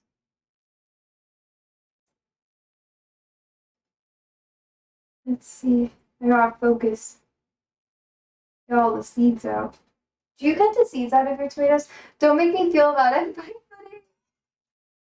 I'm 5'8" on a good day too. So a 20. It was a joke, by the way. It's a joke. For those who have been here for a while. It's a joke. Okay. You guys are like, why are you wasting so much of the tomato? I grew these, okay? I can do what I want. They're good. They're actually pretty good in cooking. Some people are like, there's a difference in tomatoes when you eat it. Like, you can just taste the difference. And I'm like, okay. Okay, I believe you. Because I just don't, I don't know. I don't like tomatoes enough to really be able to taste the difference. I'm just like, tastes like tomato. I feel like the inner part of this would be okay texture-wise, which is hard for me to say because I usually don't like that in tomatoes. That's quite okay. So use this as seeds. I could use the seeds again. I don't think I will. I had a couple other types of tomatoes. I grew, these are celebrity tomatoes, so these are the ones that I have the most of. Because they're like one of my favorites. But I also grew San Marzano, Roma, and tomatillos. Those are all different types, just so you know.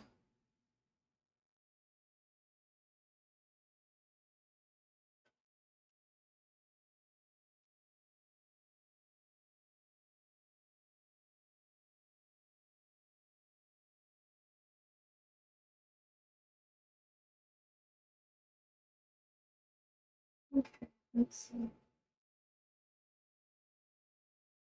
Nope. Right, I hope this is good. I don't grow them from scratch normally just because of time. It takes up a lot of space.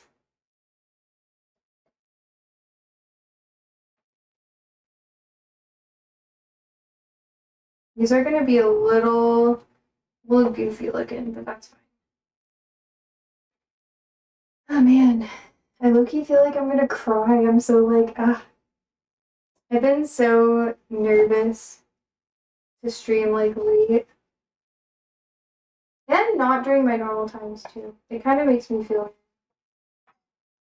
I get like anxious.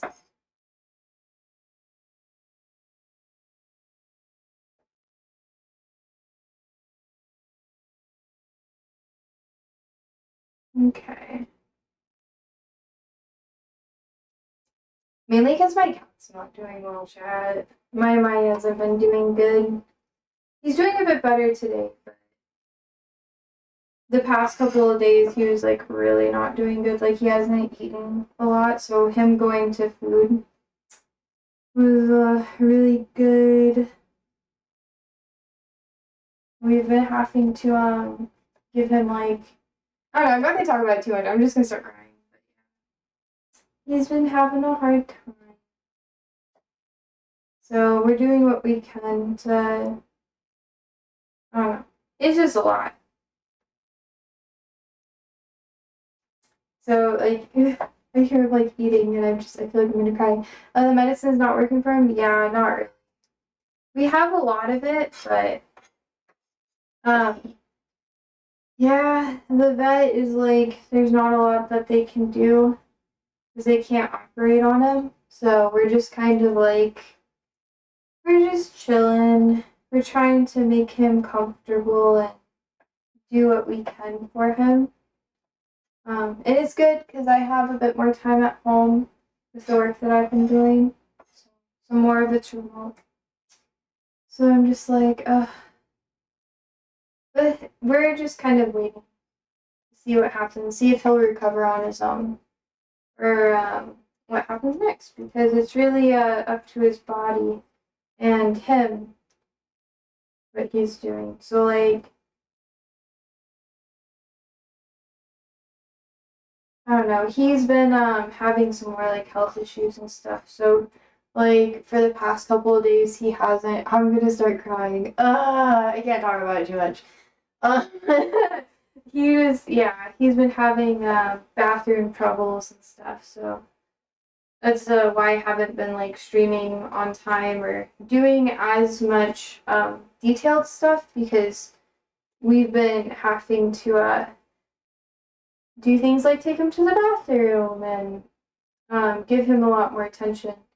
So I usually can't stream now until Andrew's off work, so then he can help out a bit more. But he's been sleeping a lot today. Yeah, I know, change the subject. I know, I'll just start crying. So yeah, but today was good. he was up a lot more the past like couple of days. So yeah, we shall see what happens. He's a really good boy.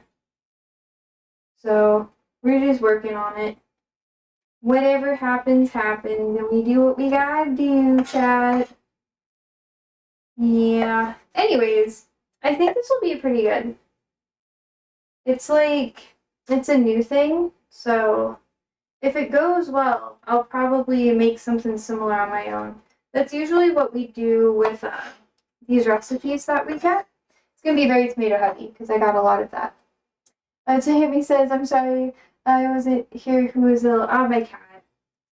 He's 13, so it makes sense. Well, you just gotta hang tight and see what happens next. Yeah. But it'll be okay.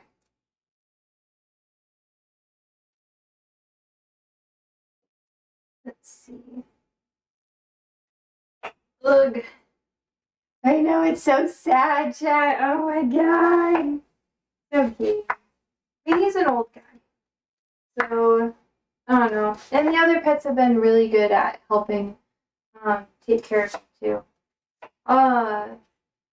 Which is really nice. And yeah. I think it's like a cancer thing, so there's not really a lot that we can really do. So we just gotta wait. But no! Did you get it all fixed? Close to all of it, but I think I got the wiring harness sorted. Well, that's good. It was wild. The nipple in the coolant flange just disintegrated, basically. It did? Yeah. We're talking about my mice, so you came at a good time so I don't cry. Oh, I know. gangster. Thank you. Oh, you I'm should. gonna go wash my hands. You should wash your hands in here because the soap. Yeah. That's the fact. For you, Andrew. Yeah.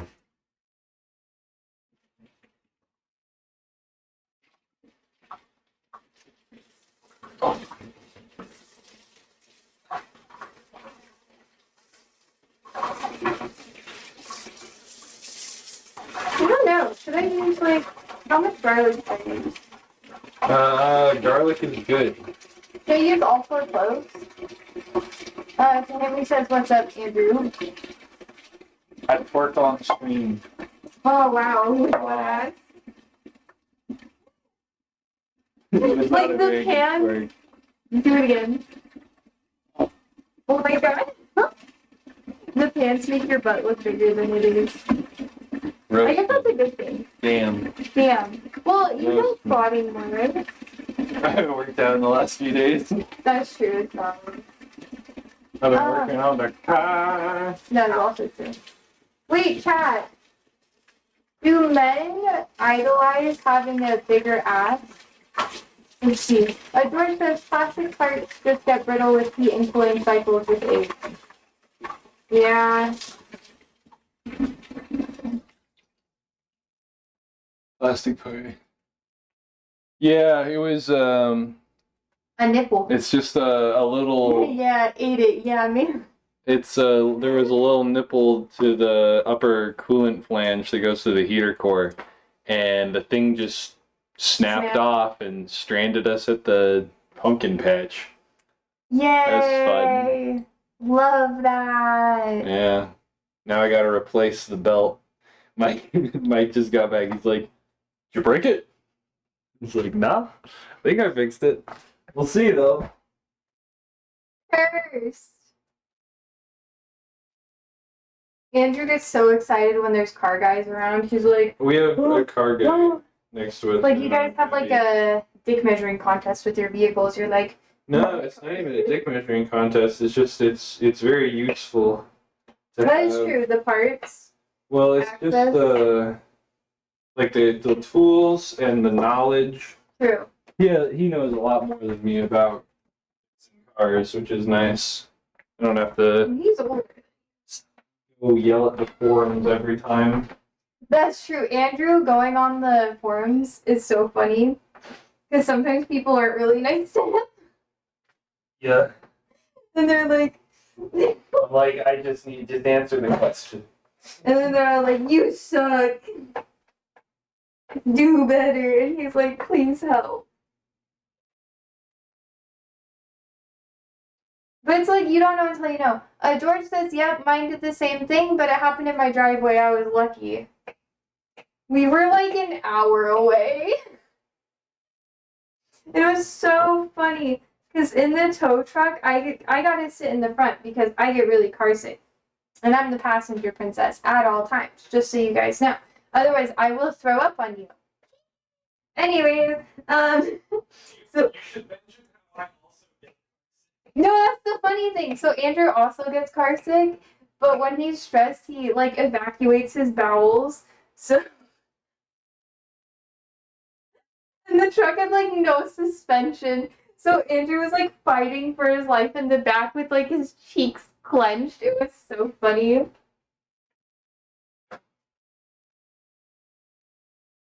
While we were waiting for the tow truck, we got Taco Bell. And then the Taco Bell so was funny. coming back with a vengeance on the drive back. And I was just bouncing around in the back seat trying not to shit myself. I was just like, well. And he was This is blasting fun. music too. Yeah, we had some really cool tribal rap. It was actually pretty nice. It wasn't bad. It was good. It was right before Indigenous Peoples Day, so it really set the mood. George says, "Let me know if you got a question. Remember, I ran an engine shop." That's true. Do you have any questions right now, Andrew? Nah, You should show him the belt, the split belt. it was a rough night. It was an interesting afternoon. for Yeah. sure. Although, in the process of me taking the whole intake side of my engine apart once again, I found like 3 other problems.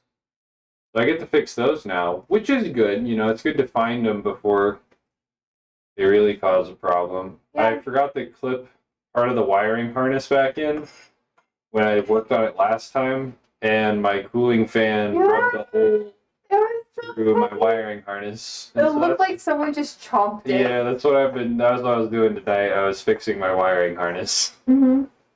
resoldering everything. I wanted to help, but I'm no good with electrical issues. That's why my car, people said it was haunted because I did a shit job with the electrical repairs. George says, "Yep, good to find problems while it was down." Yeah. Yeah. So tell him about the belt. Oh, the serpentine belt is split in half. Like literally, it's split in half. Mike's theory is that like a rock or something got wedged between the motor mount and that upper idler pulley, and then that groove was what cut it. It was kind of funny. So I'm debating whether or not I should just buy a new belt for the, like just a new belt and a new upper idler pulley, or if I should just do all of the belts and tensioners. I'm probably just gonna do the cheaper one because. Well, the rest of your belts are pretty okay. Yeah, the AC belt's fine. Yeah. And then the. You don't have a belt I think the other for pulleys are your fine. radiator fans, do you? No, Yeah. they're Mine. electric. Yeah, I had a belt to my fans, and that was a nightmare. It kept slipping, and then I was stranded in Nice. Arkansas. Arkansas. It was ridiculous. But I guess that's the nicer part. You have a newer car, so more stuff. Yeah, mine's in that sweet spot where Yeah. there's a lot of like creature comforts, but it's not overly computerized yet. Yeah. Oh, I got some more Apple stuff. Oh my god, it feels good. A little bow. Mike's wife was like, "I'm back with my food."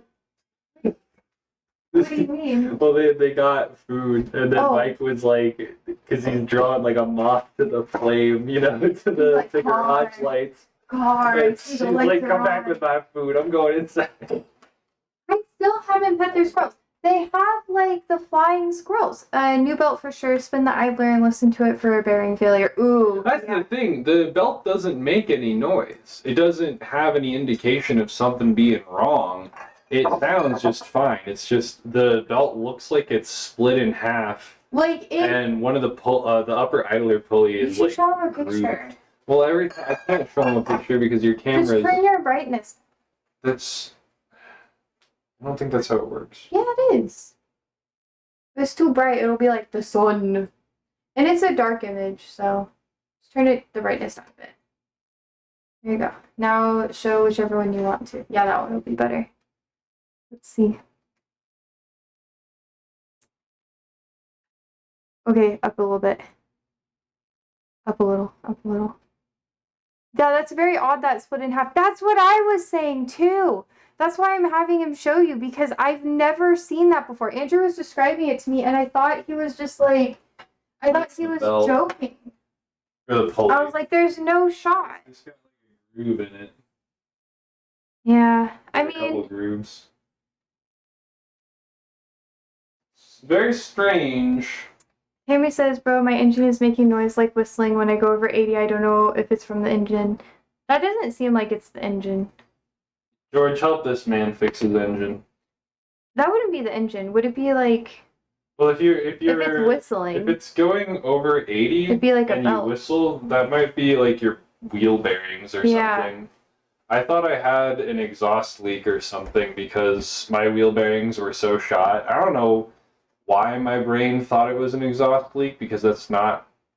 I was like, oh, when I get up to 75, it's really loud, but that's not how exhaust works. Because it's the same RP. It's, it would have happened at the lower speeds at the same RPM. Andrew was talking to me about it, and I just sat there. I was like, yeah. I want to cut that other muffler out now. Make my car loud again. Oh my god, Andrew put like this muffler Put a meter valve muffler in, and I thought it would. It doesn't do anything. No, it just made the whole exhaust quieter, but it's No more crackle. Just annoying. No more crackle pop. It was a mistake. But Mike's got a welder, so. That's true. And is he good at welding? Like, has he done a lot of it? Oh. It's only a MIG welder, but you can make stainless, so we might try it. Can I watch? No, it's welding. You'll burn your air. Because I'm getting, if I get a mask. Can I watch? You know it gives you like cancer to be like a welder? You have like a higher rate of cancer? Yeah, it's literally like the sun. Not sun cancer, but like the particles that come off of the welding. You can get lung cancer, you can get skin cancer. Yeah. You can, like, the light will give you cancer. That's why men do it, you know? Cancer. I'm kidding, chat. I'm kidding. Not good for you. George says it may be the engine sucking in air from a leak in the intake hoses. Oh, that would make sense. George is the knower. I was thinking it could be like... Well, it depends on how old it is. I've worked with older vehicles and, like, machines. I'm better with mechanical stuff, with older things. When it comes to electrical things, I'm like, what is happening? And I'm really bad at it. I'm just like, I know how to use electrical tape and how to solder. But I never soldered anything in my car. I was just like, I'm just gonna remove power from the vehicle and then just put it together and electrical tape it and then pray that it works. And then my lights would flash. And the power would drain. There's a drain somewhere. And I could never figure it out. And I just didn't care enough to either. That was more or less what it happened, right? Yeah. Like the drain, like I always had to jump it to start. Parasitic power draw. Yeah, and I just could not figure out where it was from. I was like, well, that's my life. Oh no. Oh yeah. Do you think this is too much tomato?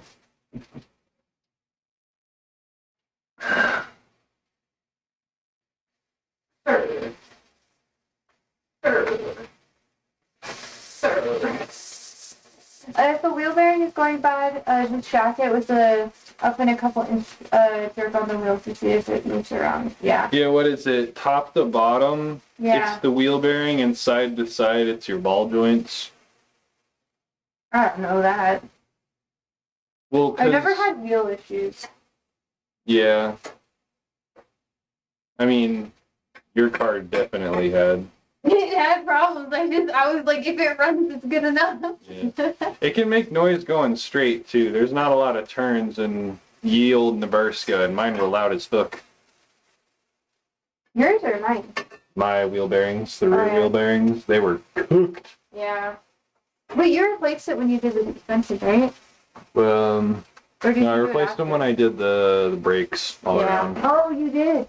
And then you were struggling with the brake line. To this car, yo. I know. It's been cool watching him learn because I've been learning more too as he does it.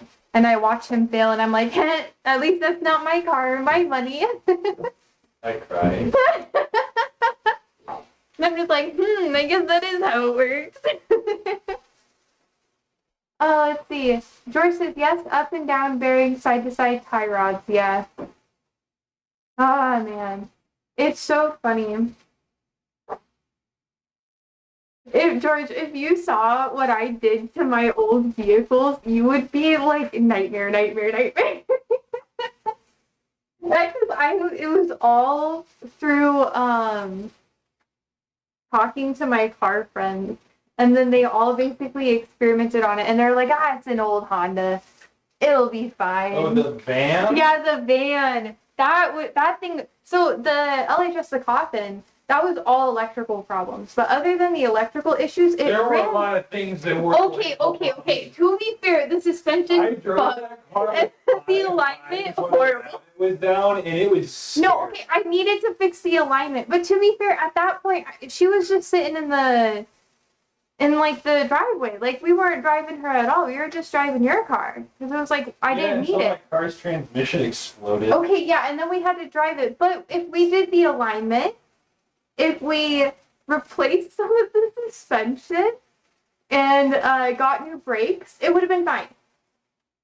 If you just get rid of the whole car. No, not get rid of the whole car. It's just because it was an LHS, it was really hard to get aftermarket parts. Because it was Chrysler, and Chrysler sucks. Especially that model. Because, I mean, I could have gone to, a junkyard and gotten some stuff, but it was just too expensive, and it wasn't worth it. So we ended up, selling it. And, I sold it because I was like, fuck it. It's not even working. I was supposed to get another vehicle because it was left to me, but that didn't really work out. George says a lot of electrical problems are usually bad guys. True. Or wires rubbed. True. Yeah, it was literally a wiring both of the wiring issues I've ever had in my car have been things shorting out / having a bad ground, or the wires getting rubbed clean. True. The rubbing is horrible. Tahami says, I'm going to try this tomorrow to see because that whistling is so annoying. Yeah. It's better to, as long as you don't have a luxury vehicle or you have an older luxury vehicle, you can do most things on your own. And I highly recommend that if you have the skill set or the ability to just spend it. You only learn one. Well, it can be a money pit if you and have someone or at least forums or whatever that can help. Yeah, find your car's forums and then just take a crack at it. Yeah. Especially if it's already broken. And be careful about who you're working with because I learned about cars through my hooligan ass teenage friends when I was living in my van. So, and I picked up a lot of stuff on the road because my car would just break down and I'd be like, and then random people would have to come up to me and be like, here you go. And I was just like, please don't kill me. Because AAA would sometimes show up and they'd be like, where am I going to tow this? And I'm like, the nearest gas station. And that's how that went for me. But do not recommend that. Do not recommend. That was dangerous. 0 out of 10. I was like, maybe someone will kill me. And then I was like, at least a gas station had cameras. But most of the time, people were very kind and helpful. And then as I got older, because I don't know, as I got older, I learned that like a lot of the stuff I was learning through people was low key fucked. It was like bad, bro. Like not a good job. I don't know. George says, do you have any pictures of your old van? I might. Not under the hood though. At that time, I didn't take pictures of a lot of stuff because I didn't want to. I was still a minor and I didn't want to be put into foster care. So I didn't want to have any incriminating evidence of me living in my van because I was just like, I was still in high school. So everything I have of my van, other people took pictures of. Yeah, what color was it? It was blue. It was a navy blue Honda Odyssey. It was either a 94 or 95, one of the two. I think it was a 95 Honda Odyssey. It was the generation before you had the pull-out doors. It still had the rear hinge doors, which was really nice. Ah, shit, my phone's about to die. That's nice to know. I'll be right back.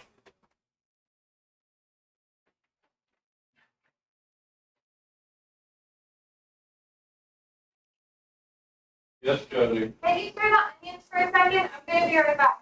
Okay. Thank you.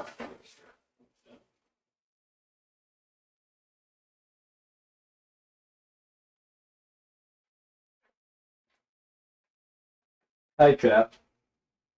Why does she do this? Chat, explain to me why this woman loves using metal on stainless. That's not how it works. Yeah, if you melt it, but lucky for you, they make kitchen utensils that are designed to work on hot pans.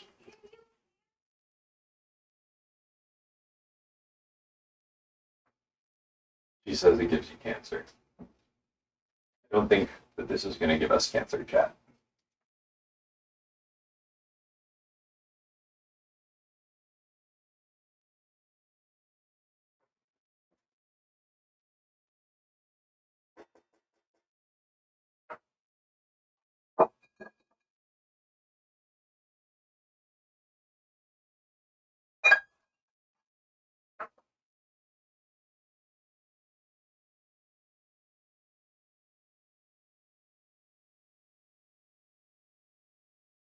What's we doing with these?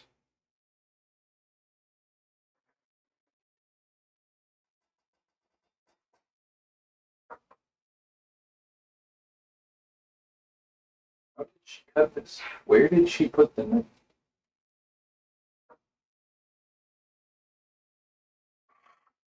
You know, I should have known that was going to happen too. But I did it anyway. Let's do it again. Just put hot oil on my hands, chat.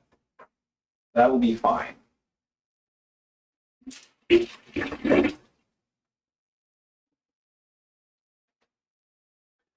No, man, the silicone is fine. Yeah, I know. She thinks it gives you cancer, though. So. Oh no.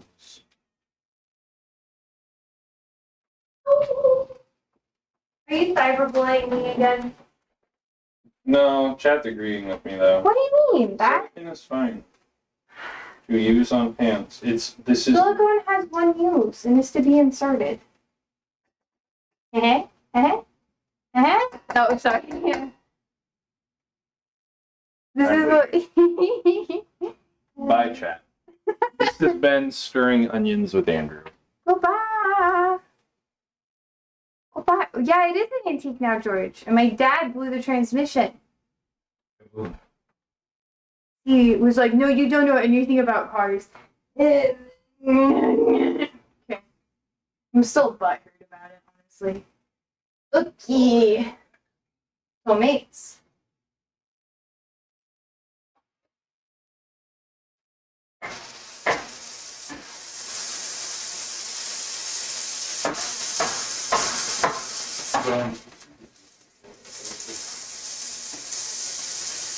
He's gonna get angry. Anyway. 1 cup water.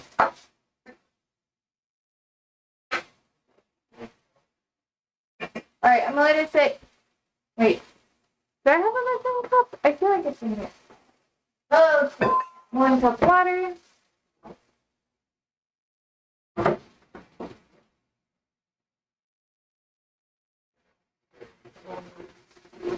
Alright. It says add tomato paste. Yeah, but I love that band so much. I had it customized too. I put a tapestry because this was in the 2000s, okay? It was a different time, all right? What was cool is different. So the rear seats would fold down and I took out the middle seats sometimes. So what I would do is I would take out the middle seats and leave the rear bench seat up. And people could hang out with me and just kind of like sit in the car. I totally did not illegally have people just like in the middle of my car. That never happened. And I made the bench like really cool. So I put fabric on it. So it was like a couch. And I basically sewed it on. And then it was like easy stitches that you could just like take a scissor and just take it out really easily. So it didn't compromise it because it had fabric seats. The ceiling had a tapestry, which was cool. I also sewed it in a similar way. I put carpet in, which was really fun. And then like rugs and stuff. And then I had blankets and pillows and everything. But it was so funny because it was basically it didn't have a lot of tint, so I had to put like stuff in the windows when I was sleeping. I would take reflective stuff, and on the other side I put like black paint. I took black spray paint with like the reflective insulator stuff, and then I cut it out so it would fit in the window, and then I just like put it in, and it would stay like that overnight. And then I took like, so it looked like it'd be tinted from far away. And then I took like the sun visor thing that you can get, like the foldable one, and I put that in the front so I could have security at night. And then I had like a little Bunsen burner kind of thing for cooking. And that's what I did. Most of the time I had Taco Bell though, because I didn't like cooking when I didn't have anything to clean my dishes with. George says, I parked near your dream car yesterday, Miata red with a black covered top with pop-up headlights. Oh, I want the green one. Oh, it's so pretty. Sammy says, yo, I'm not the only one who licks the sauce from the pack. I always do that. People judge me. And I think it's because they're boring. Wait, I'm supposed to put the cream sauce in here?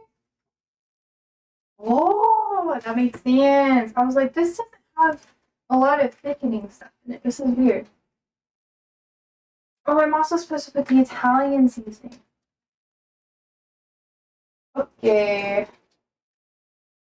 You guys can judge me. I always do it with like the mushroom stuff too, because I think it tastes really good. Maybe I should keep this separate so I can compost that.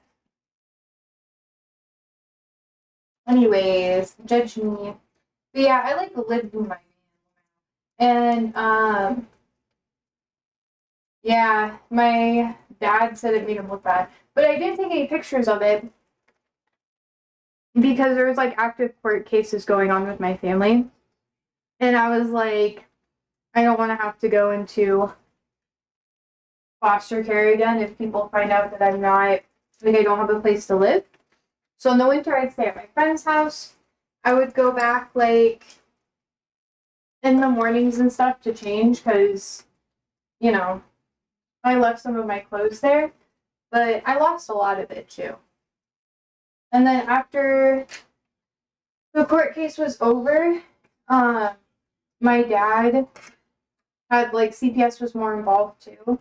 So he basically, because I couldn't have insurance on my own, I had to have like an adult or a guardian with it. So my grandparents, I was technically on their insurance. And then my dad, because of the court case, went on their insurance too.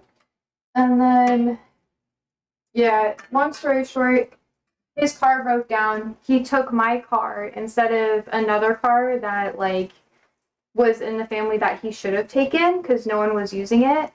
And then because he didn't know how to repair the car, and he said that I shouldn't have a car. If I was going to be homeless, I should be like proper homeless. And yeah, so instead of taking the other Honda, he took that one.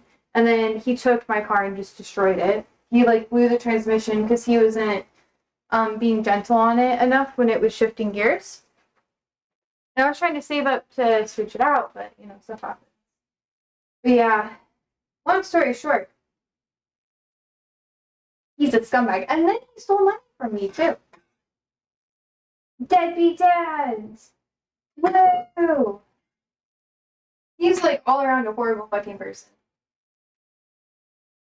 But yeah. Stuff is weird. It tastes good to be honest. Yeah, sorry, I was just venting. I was like, this motherfucker. Because I'm still bitter about it. Because I had plans to convert it into like a good kind of camper build.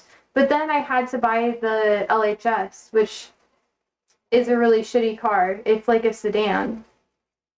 It's a 4-door, which was nice. And it had a really big trunk. So it was kind of like a boat. It was really, really long. And it was nice because I could store everything in my trunk, but I couldn't sleep in it easily. So then I had to sleep in my tent instead, which was a lot harder because in cold nights it got colder. So it made me have to go into like rougher living situations and stuff. Let's see. But that's none of your guys' business. It's not like, I don't know, it sounds like worse than it was. I mean, it wasn't great, but I don't know. Yeah, Chrysler's junk. I know. The only good thing that came out of Chrysler is like old people. Okay. Yeah, but it was kind of sad. I was like, oh man. I was hoping that it would be okay and stuff, but ended up not being super great, which is fine.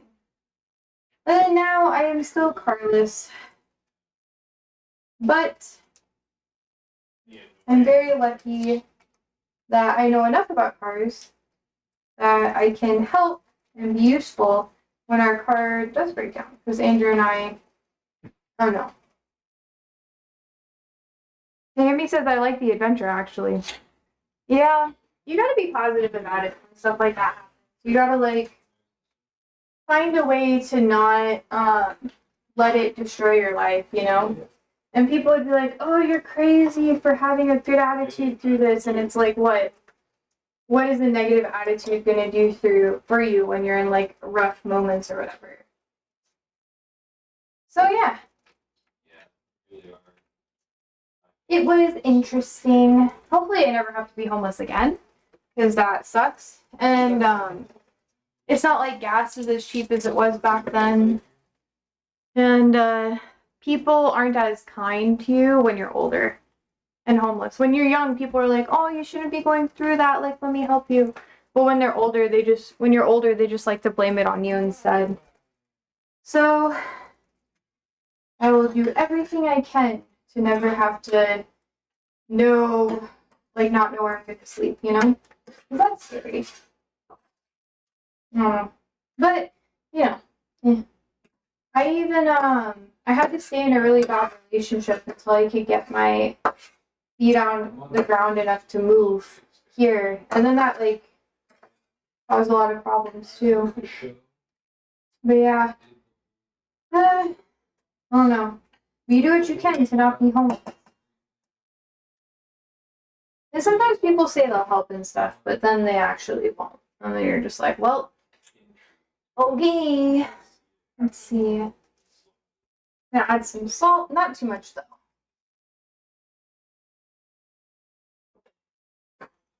And then I'm gonna add the tortellini. And add the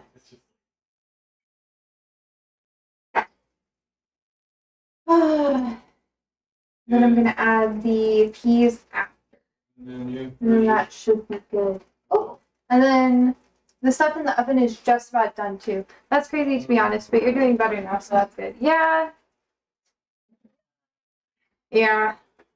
It's I think the hardest part about going through it was realizing that, well, I didn't understand this until I tried to bond back with my family again, but they all knew I was homeless.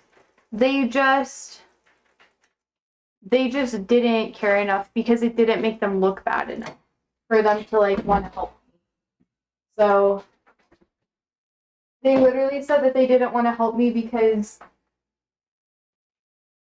not because they had other stuff going on, but because it didn't matter. And that kind of like really messed up the relationship or whatever. But that's kind of what happens, you know? I know it's so sad, I'm so sorry. Ah! Josie's traumatic past. I don't talk about that a lot, honestly. Just because, I don't know.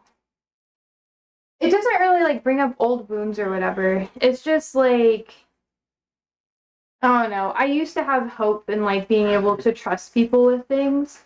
But when you go through that, you really learn like, oh, people already knew. They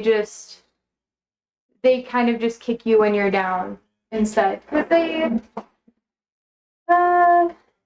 feel like it's okay for me to talk about this. It's been long enough, but the people in my life who should have stepped in and helped me said that they didn't see any potential for me to have a good life, so they didn't say that I was worth helping.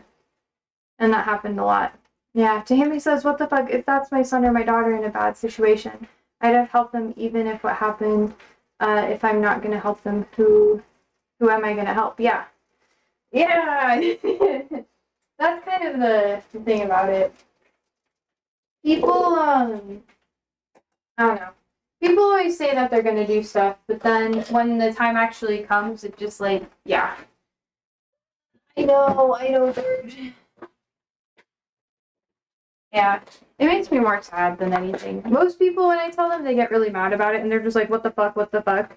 Your family sucks. And I've tried repairing stuff with them so many times, but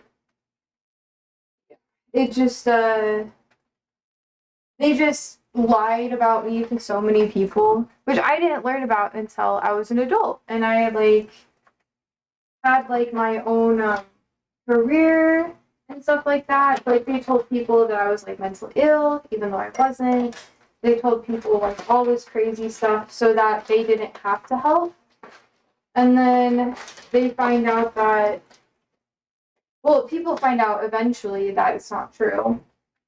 And for me, I wasn't even homeless that long, too. It was not like super horrible, but it was just like, I stayed at a lot of friend places and stuff like that. And I had to be around people who could really like take me in and help me. And for me, that just wasn't my family. And there were other part of my family, like some of my relatives, I was still like trying to help take care of them and stuff. Yeah, but you know, you really learn who is like actually there for you Because are they going to actually ask you what's happening, or are they going to believe the lies that people say about you? And you never know who that's going to be until you actually go through it. Because the people, I don't know, the people that I thought would be there were never the people there. And not going to lie, Andrew's had like his problems every once in a while, because everyone does. But he's the only person who actually followed through with like helping me, even though his family like was not supportive of him helping me either. Because people are like, oh, well, when people are in rough situations or whatever, you should just let them be and have them figure it out on their own. And I don't know. I just don't associate with those people either.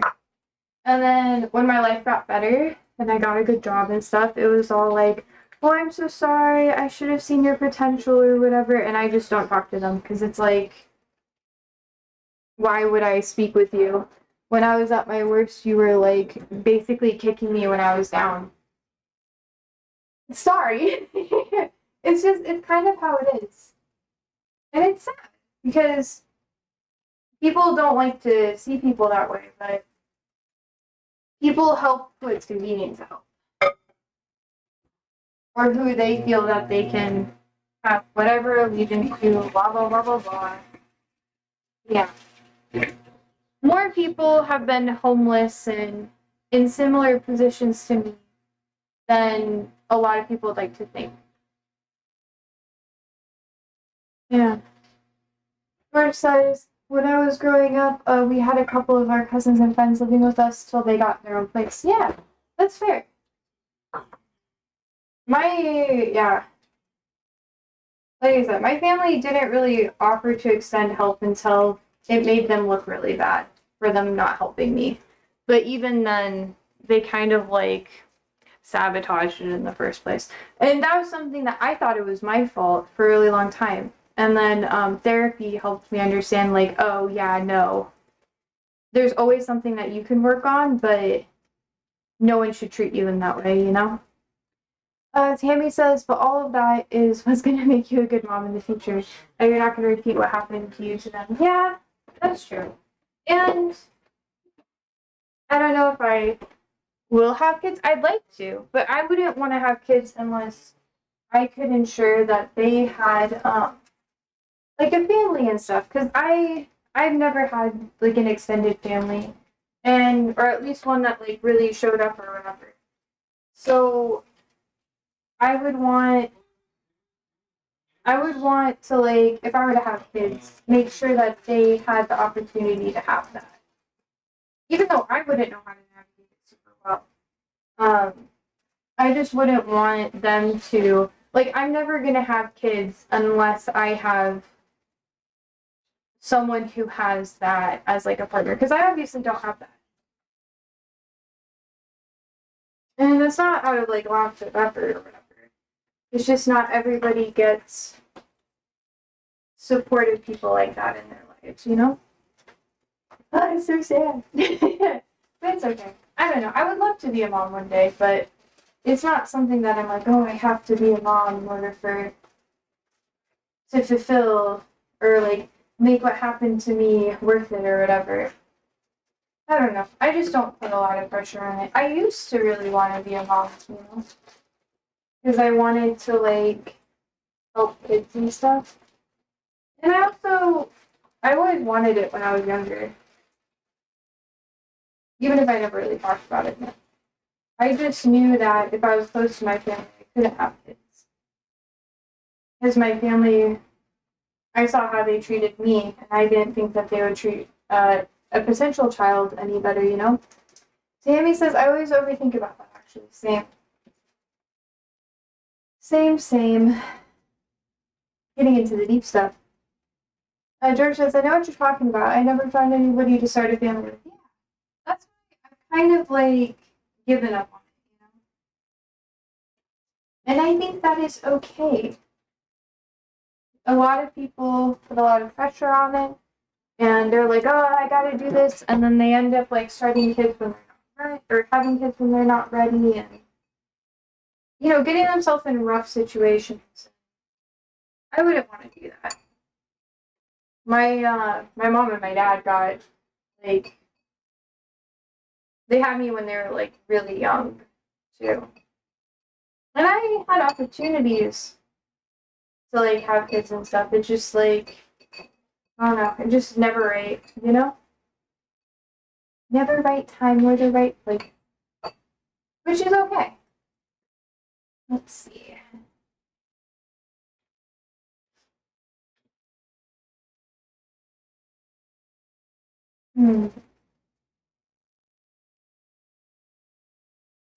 Looking at the recipe.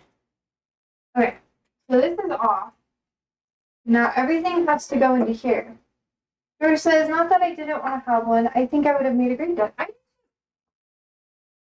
And like, I think you would have been a good parent. You are very good with your family. And you are a good unk. You know? And it's like, I think sometimes I'm a very like, I think the hardest thing, I don't know. The hardest thing is like the what ifs, you know? You always think that something would have been a certain way if you like had XYZ. You never know. Yeah, never know. I'm not saying you would be like a bad parent. I'm just saying that maybe you wouldn't have liked it as much as you think. Because when you go without some stuff for so long, you kind of romanticize it a bit. And sometimes it's not what you expect, which is why I try to not romanticize having a family. You know? Tammy says, I don't think I'm going to start a family until I reach 30 or something. Yeah. Definitely not until some world events get better. I don't think I will. Not for a while. I think being a parent would be fun though. Okay. I need a different cutting board. This way. I don't even know if I should add this. I might save this for something else. The moss would probably be really good. Oh, I don't know. Yeah. I don't know. I think everybody, like, sometimes people really want to be parents, and I don't know. I just don't put pressure on it. That's pretty much all I got for that. Or, you have to be ready for the responsibilities. Yeah, true. And in some aspects, like, I don't know. Some people say, oh, you're never ready. You just, like, hop into it or whatever. And I agree with that to some extent. But I don't know. I would just want my life to be different. And, I don't know. It would either have to be, like, an accident or something. That's okay. We shall see. I'm still young, not even 30. George says, my niece told me the other day when she was talking to her insurance agent, and the agent asked her if she wanted to add a roadside assistant, and she said, no, I have my uncle. Aw, that's good though. See, that's what I mean. You know, you don't always get what you want, but you usually get what you need. And that's what matters.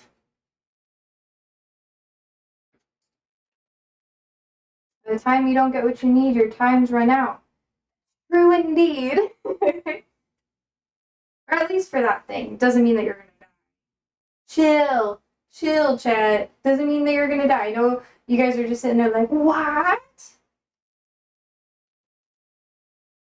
Yes, I am lactose intolerant. Yes, this is gonna make me fart a lot.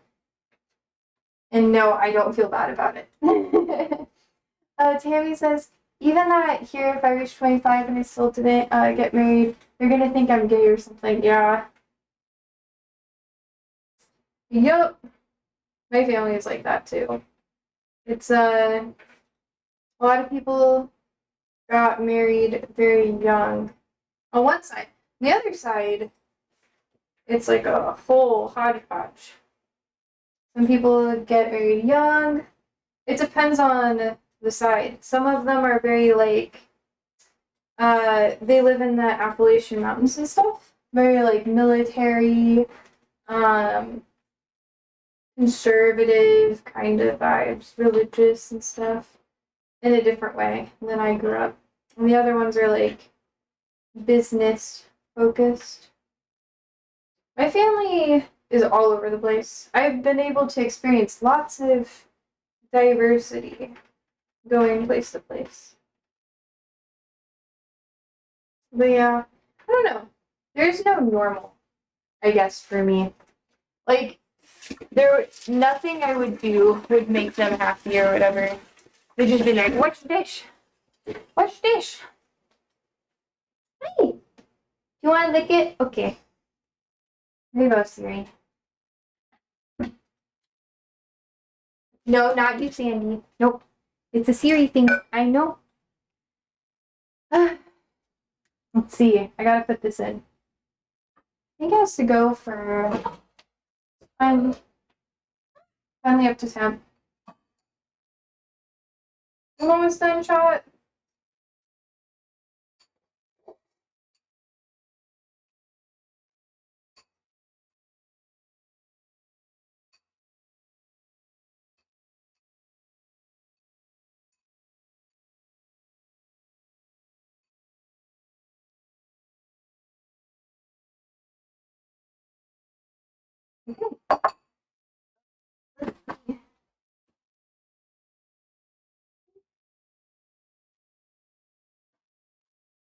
We gotta put that in.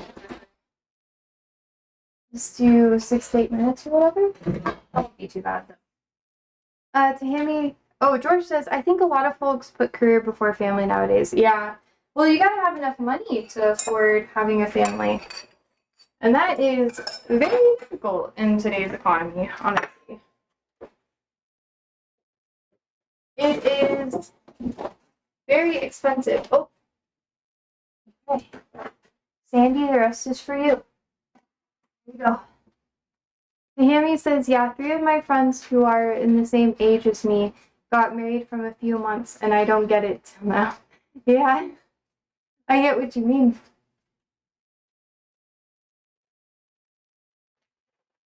I'm not, I don't know, I feel like the marriage, I guess, is kind of important to me.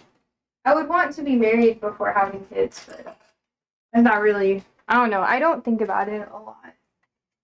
I think other people here in the Midwest or Nebraska, there is a lot of pressure on people to get married.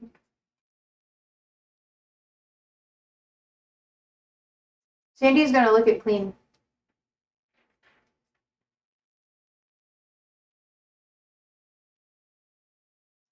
My family has pressured me to get married a lot. It would not have been good for me though.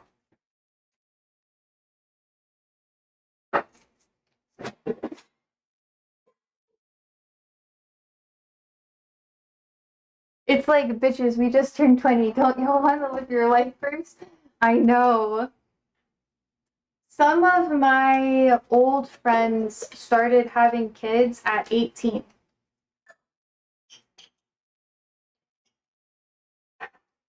And their family would take care of the kids while they were in school. So they still got to go to college, but their family took care of the young kiddos. So that's how they made it all work.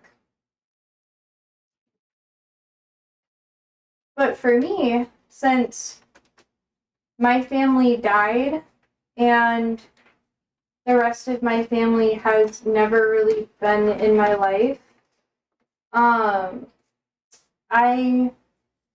wouldn't want to have a lot of kids unless there was support from other people. Yep. So it's kind of like, unless I was rich. If I was rich, then I'd be like, okay, I don't care.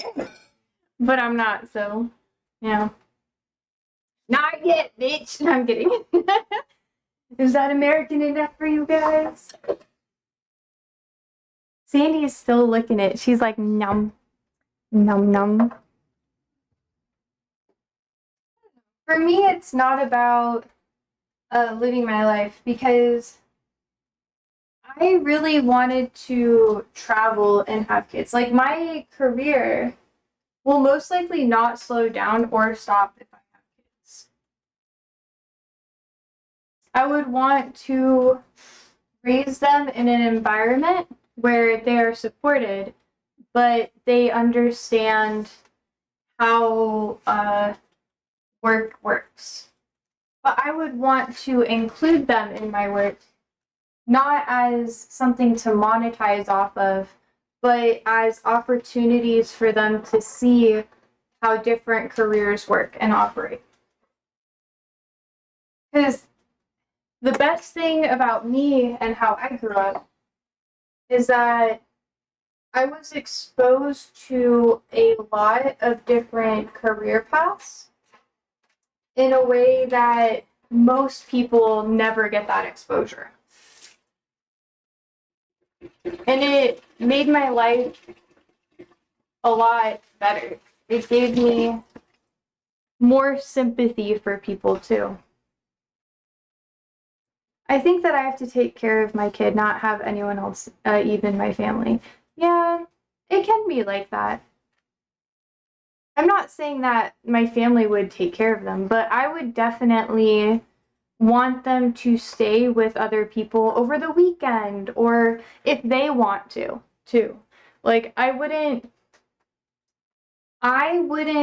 take care of my kid in the American way that we take care of kids here.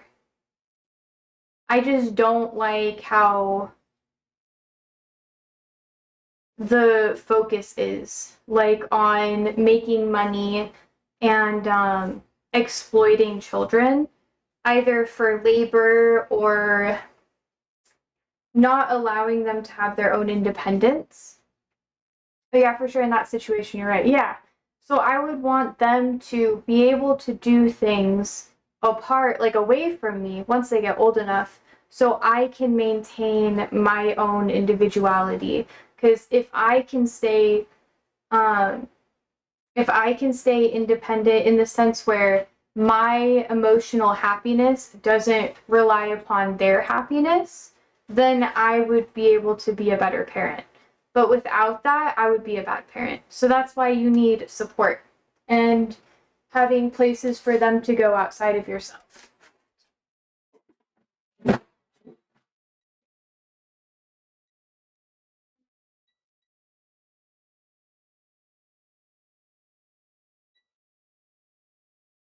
All right, I'm gonna give it a second. Yeah, I thought about this. I cared for my niece. I was a coach and I did lots of things with kids. I was a nanny for a bit when I was really young. I cared for my siblings growing up because my siblings were disabled and my parents were just not very involved. So I know I've had trial and error from a young age, but approaching it from an adult perspective would be a lot easier now. And I feel like that's why people always tell me that I should be a mom. I should have kids and that I would be a great mom because I help my friends out with their mom problems or whatever, or their kids' behavioral issues sometimes. But I don't know. Let's see. George says, I would love to travel more, but I don't like doing it by myself. It's not as fun alone. Yeah, it can be. I feel like it helps you fall in love with yourself more, which is cheesy. But I didn't really like myself or respect myself until I could do things by myself. But you also did travel by yourself too. So it's not like, I don't know. It's to the point now where it is weird to travel with people. I don't know what to do about it. It feels awkward.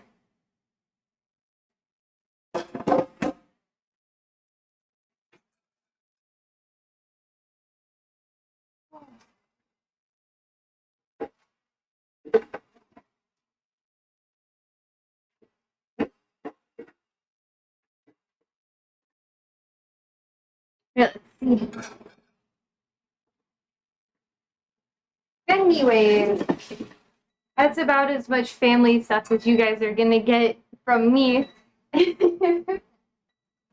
George says, true, but it was to see stuff nobody was interested in. But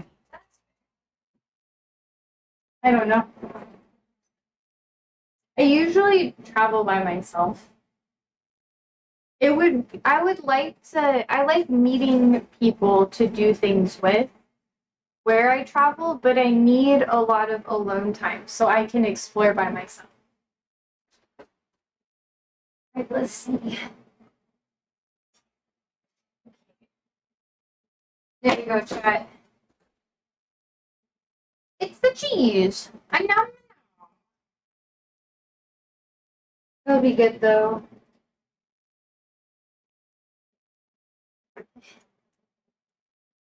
I think that's good though, because you can do both. Like you know that you want to see it, so you're not afraid of going to see it by yourself.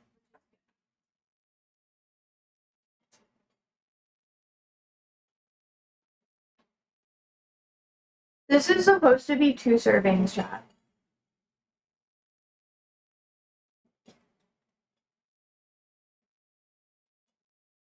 Ginger, are you just about ready to eat? Okay, cool. Tell me when you're done. She became Italian in 1 second. I know, chat. I'm ambiguous. I'm kidding. I'm kidding. I'm kidding. George says what? I think I kind of trailed off and my voice was like, ugh. Oh, yeah. But I don't know. I think it just depends. There's pros and cons to both. That's why I think I keep like circling, because it can be nice to be alone and it can be nice to be with people. I think I've been traveling alone for so long that I don't know how to travel with people as much anymore. I'm just like, what do you want? I'm just like, okay. I kind of just let them do what they want and I'm along for the ride at that point.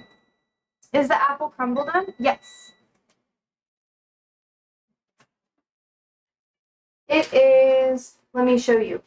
I should try a bite. I'm not really into apple stuff. It is cool enough that I could eat it though. Here you go, chat. It looks a little burnt, but it's supposed to. So, yum yum. Actually, it doesn't look burnt at all. I just realized it looks fine. I'll try a bite. Andrew, are you gonna want apple crumble tonight? Yeah. I think it's cool enough.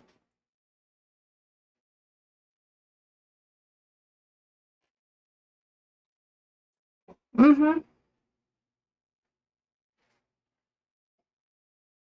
I think I like this over apple pie.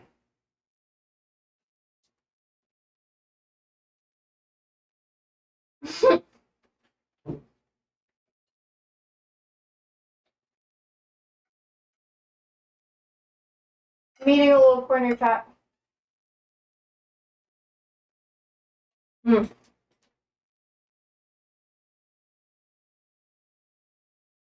This is one that I might actually eat too. You see? I ate a little. I want to keep eating it, but I still have to eat the tortellini. Oh, it's gonna be so much. It's gonna be good though. I'm gonna leave these over here. I'm gonna take a towel and put it over it, and then set it to the side so that it doesn't go bad. And then I'm going to take half of this. I honestly don't think that either one of us is going to be able to eat like a full thing of this because we have the apple bake. So I'm just going to get like half of this too, or like a quarter of it, and then save the rest for leftovers tomorrow. Oh my god. Okay, she's still hot. I need this.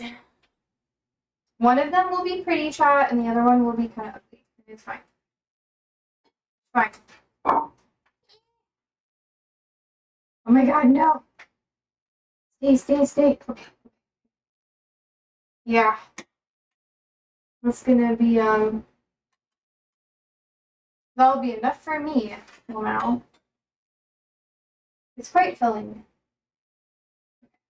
I got one. And then we'll have room for the apple bake, because otherwise I'll be too full. And I think Andrew will probably want to eat a lot of the apple bake too. I think I might eat the apple bake first, honestly. I'm gonna eat mine first while we're here. I'm gonna eat it straight from the pan, like a menace. Okay, so that's all ready. Then I'm also going to, I don't know, should I put saran wrap on it or should I just put, I feel like saran wrap is a bad idea until it cools down. So I'm just gonna take my darker towel so I don't ruin anything. And then we have the bread pieces on the side. Oh, I'm so hungry. The cheese looks perfect. God, I'm hungry. I know. It is really good too, and that's the problem. Okay. Ciabatta. Oh wait, shoot. There we go. Okay. These are gonna go in the microwave while I eat the good food. And you guys get to wait. I guess I should try a bite too before I get started. Let me get a fork.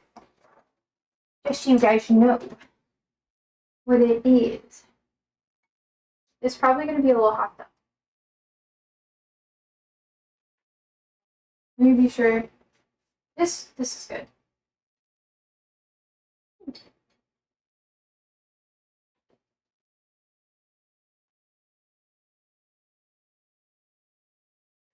Mm.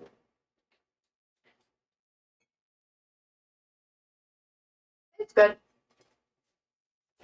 That's kind of what I expected. I'm not gonna lie. Italian food always tastes kind of like the same to me. So, and people get mad at me when I say it, but I don't feel bad. I'm also gonna eat like a little bit more of this because it's so good.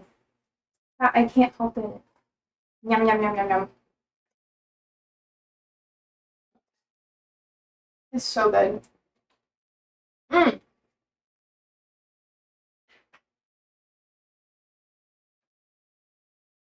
Here's the thing, chat. I don't like pies unless they have like a lot of crust to it because I feel like there needs to be a huge, like the crust to filling ratio needs to be like half.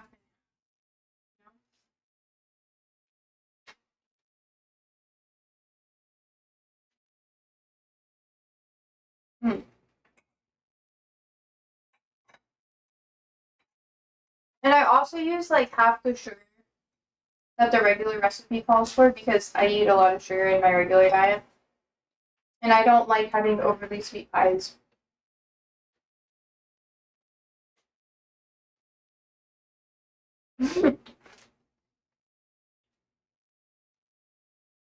George says, I'm looking forward to the holidays just for the pies. Fair. I think I'll make a cherry this year. I really like cherry pies. Peach is my favorite. Like peach cobbler is really good. I didn't make any cobbler with the peaches. Archives.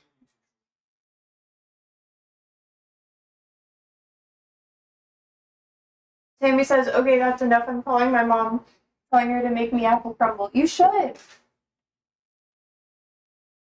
Mm. Mm. But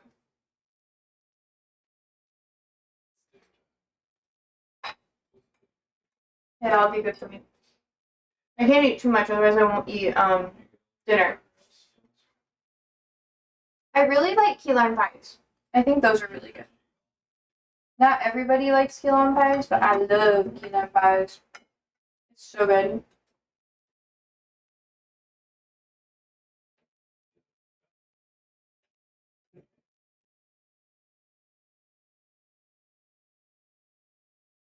Mm.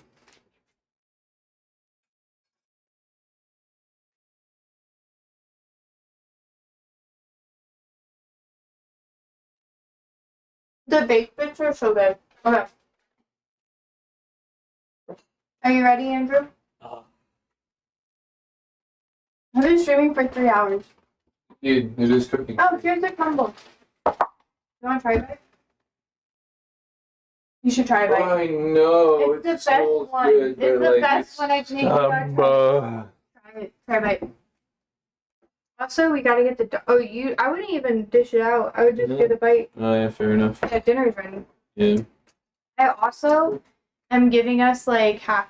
Okay, she told me, fuck you in the Egyptian way. It's funny. Okay. Tell me what you think. What do you think? Don't drop any. I think this is one of the best ones I've made apple-wise. Yeah. Yeah. It was like I don't even think I followed the recipe, honestly. Only for the crumble. The actual filling I made myself. Because I don't like, they always make the fillings too cheap. I give it an Okay. A1. An A1? Mm-hmm. Nice. Lovely. And this is the pasta. Passata. Passata. Yeah. Where is the passata? Oh, it's in there, yeah. Grab whichever one you want. Yes. And then I'm gonna come eat with you. Okay. Okay. So, it's time for me to go. I guess it's time for me to go now. I've been here for 3 fucking hours, yo. You've been blessed with my presence. I gave you an extra long cooking stream. Not really. This is like how long they normally take. I was like, pretty on brand. 3 hours. Oh man, they're gonna be like 5.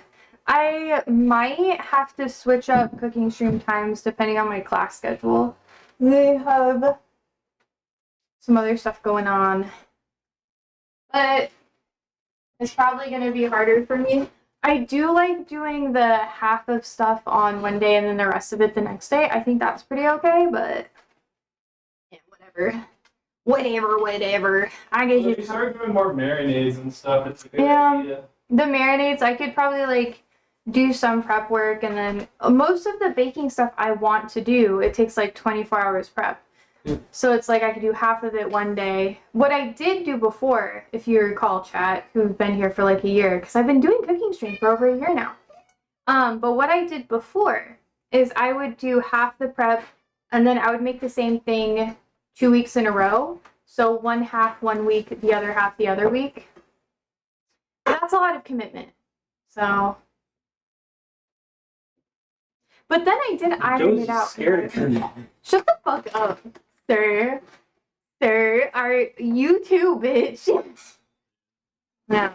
No, I feel like I've kind of got. Anyways, I'll be back tomorrow. So, thank you so much for hanging out with me today. I hope you guys have a wonderful day and sleep well, stay safe, stay alive, and have kids.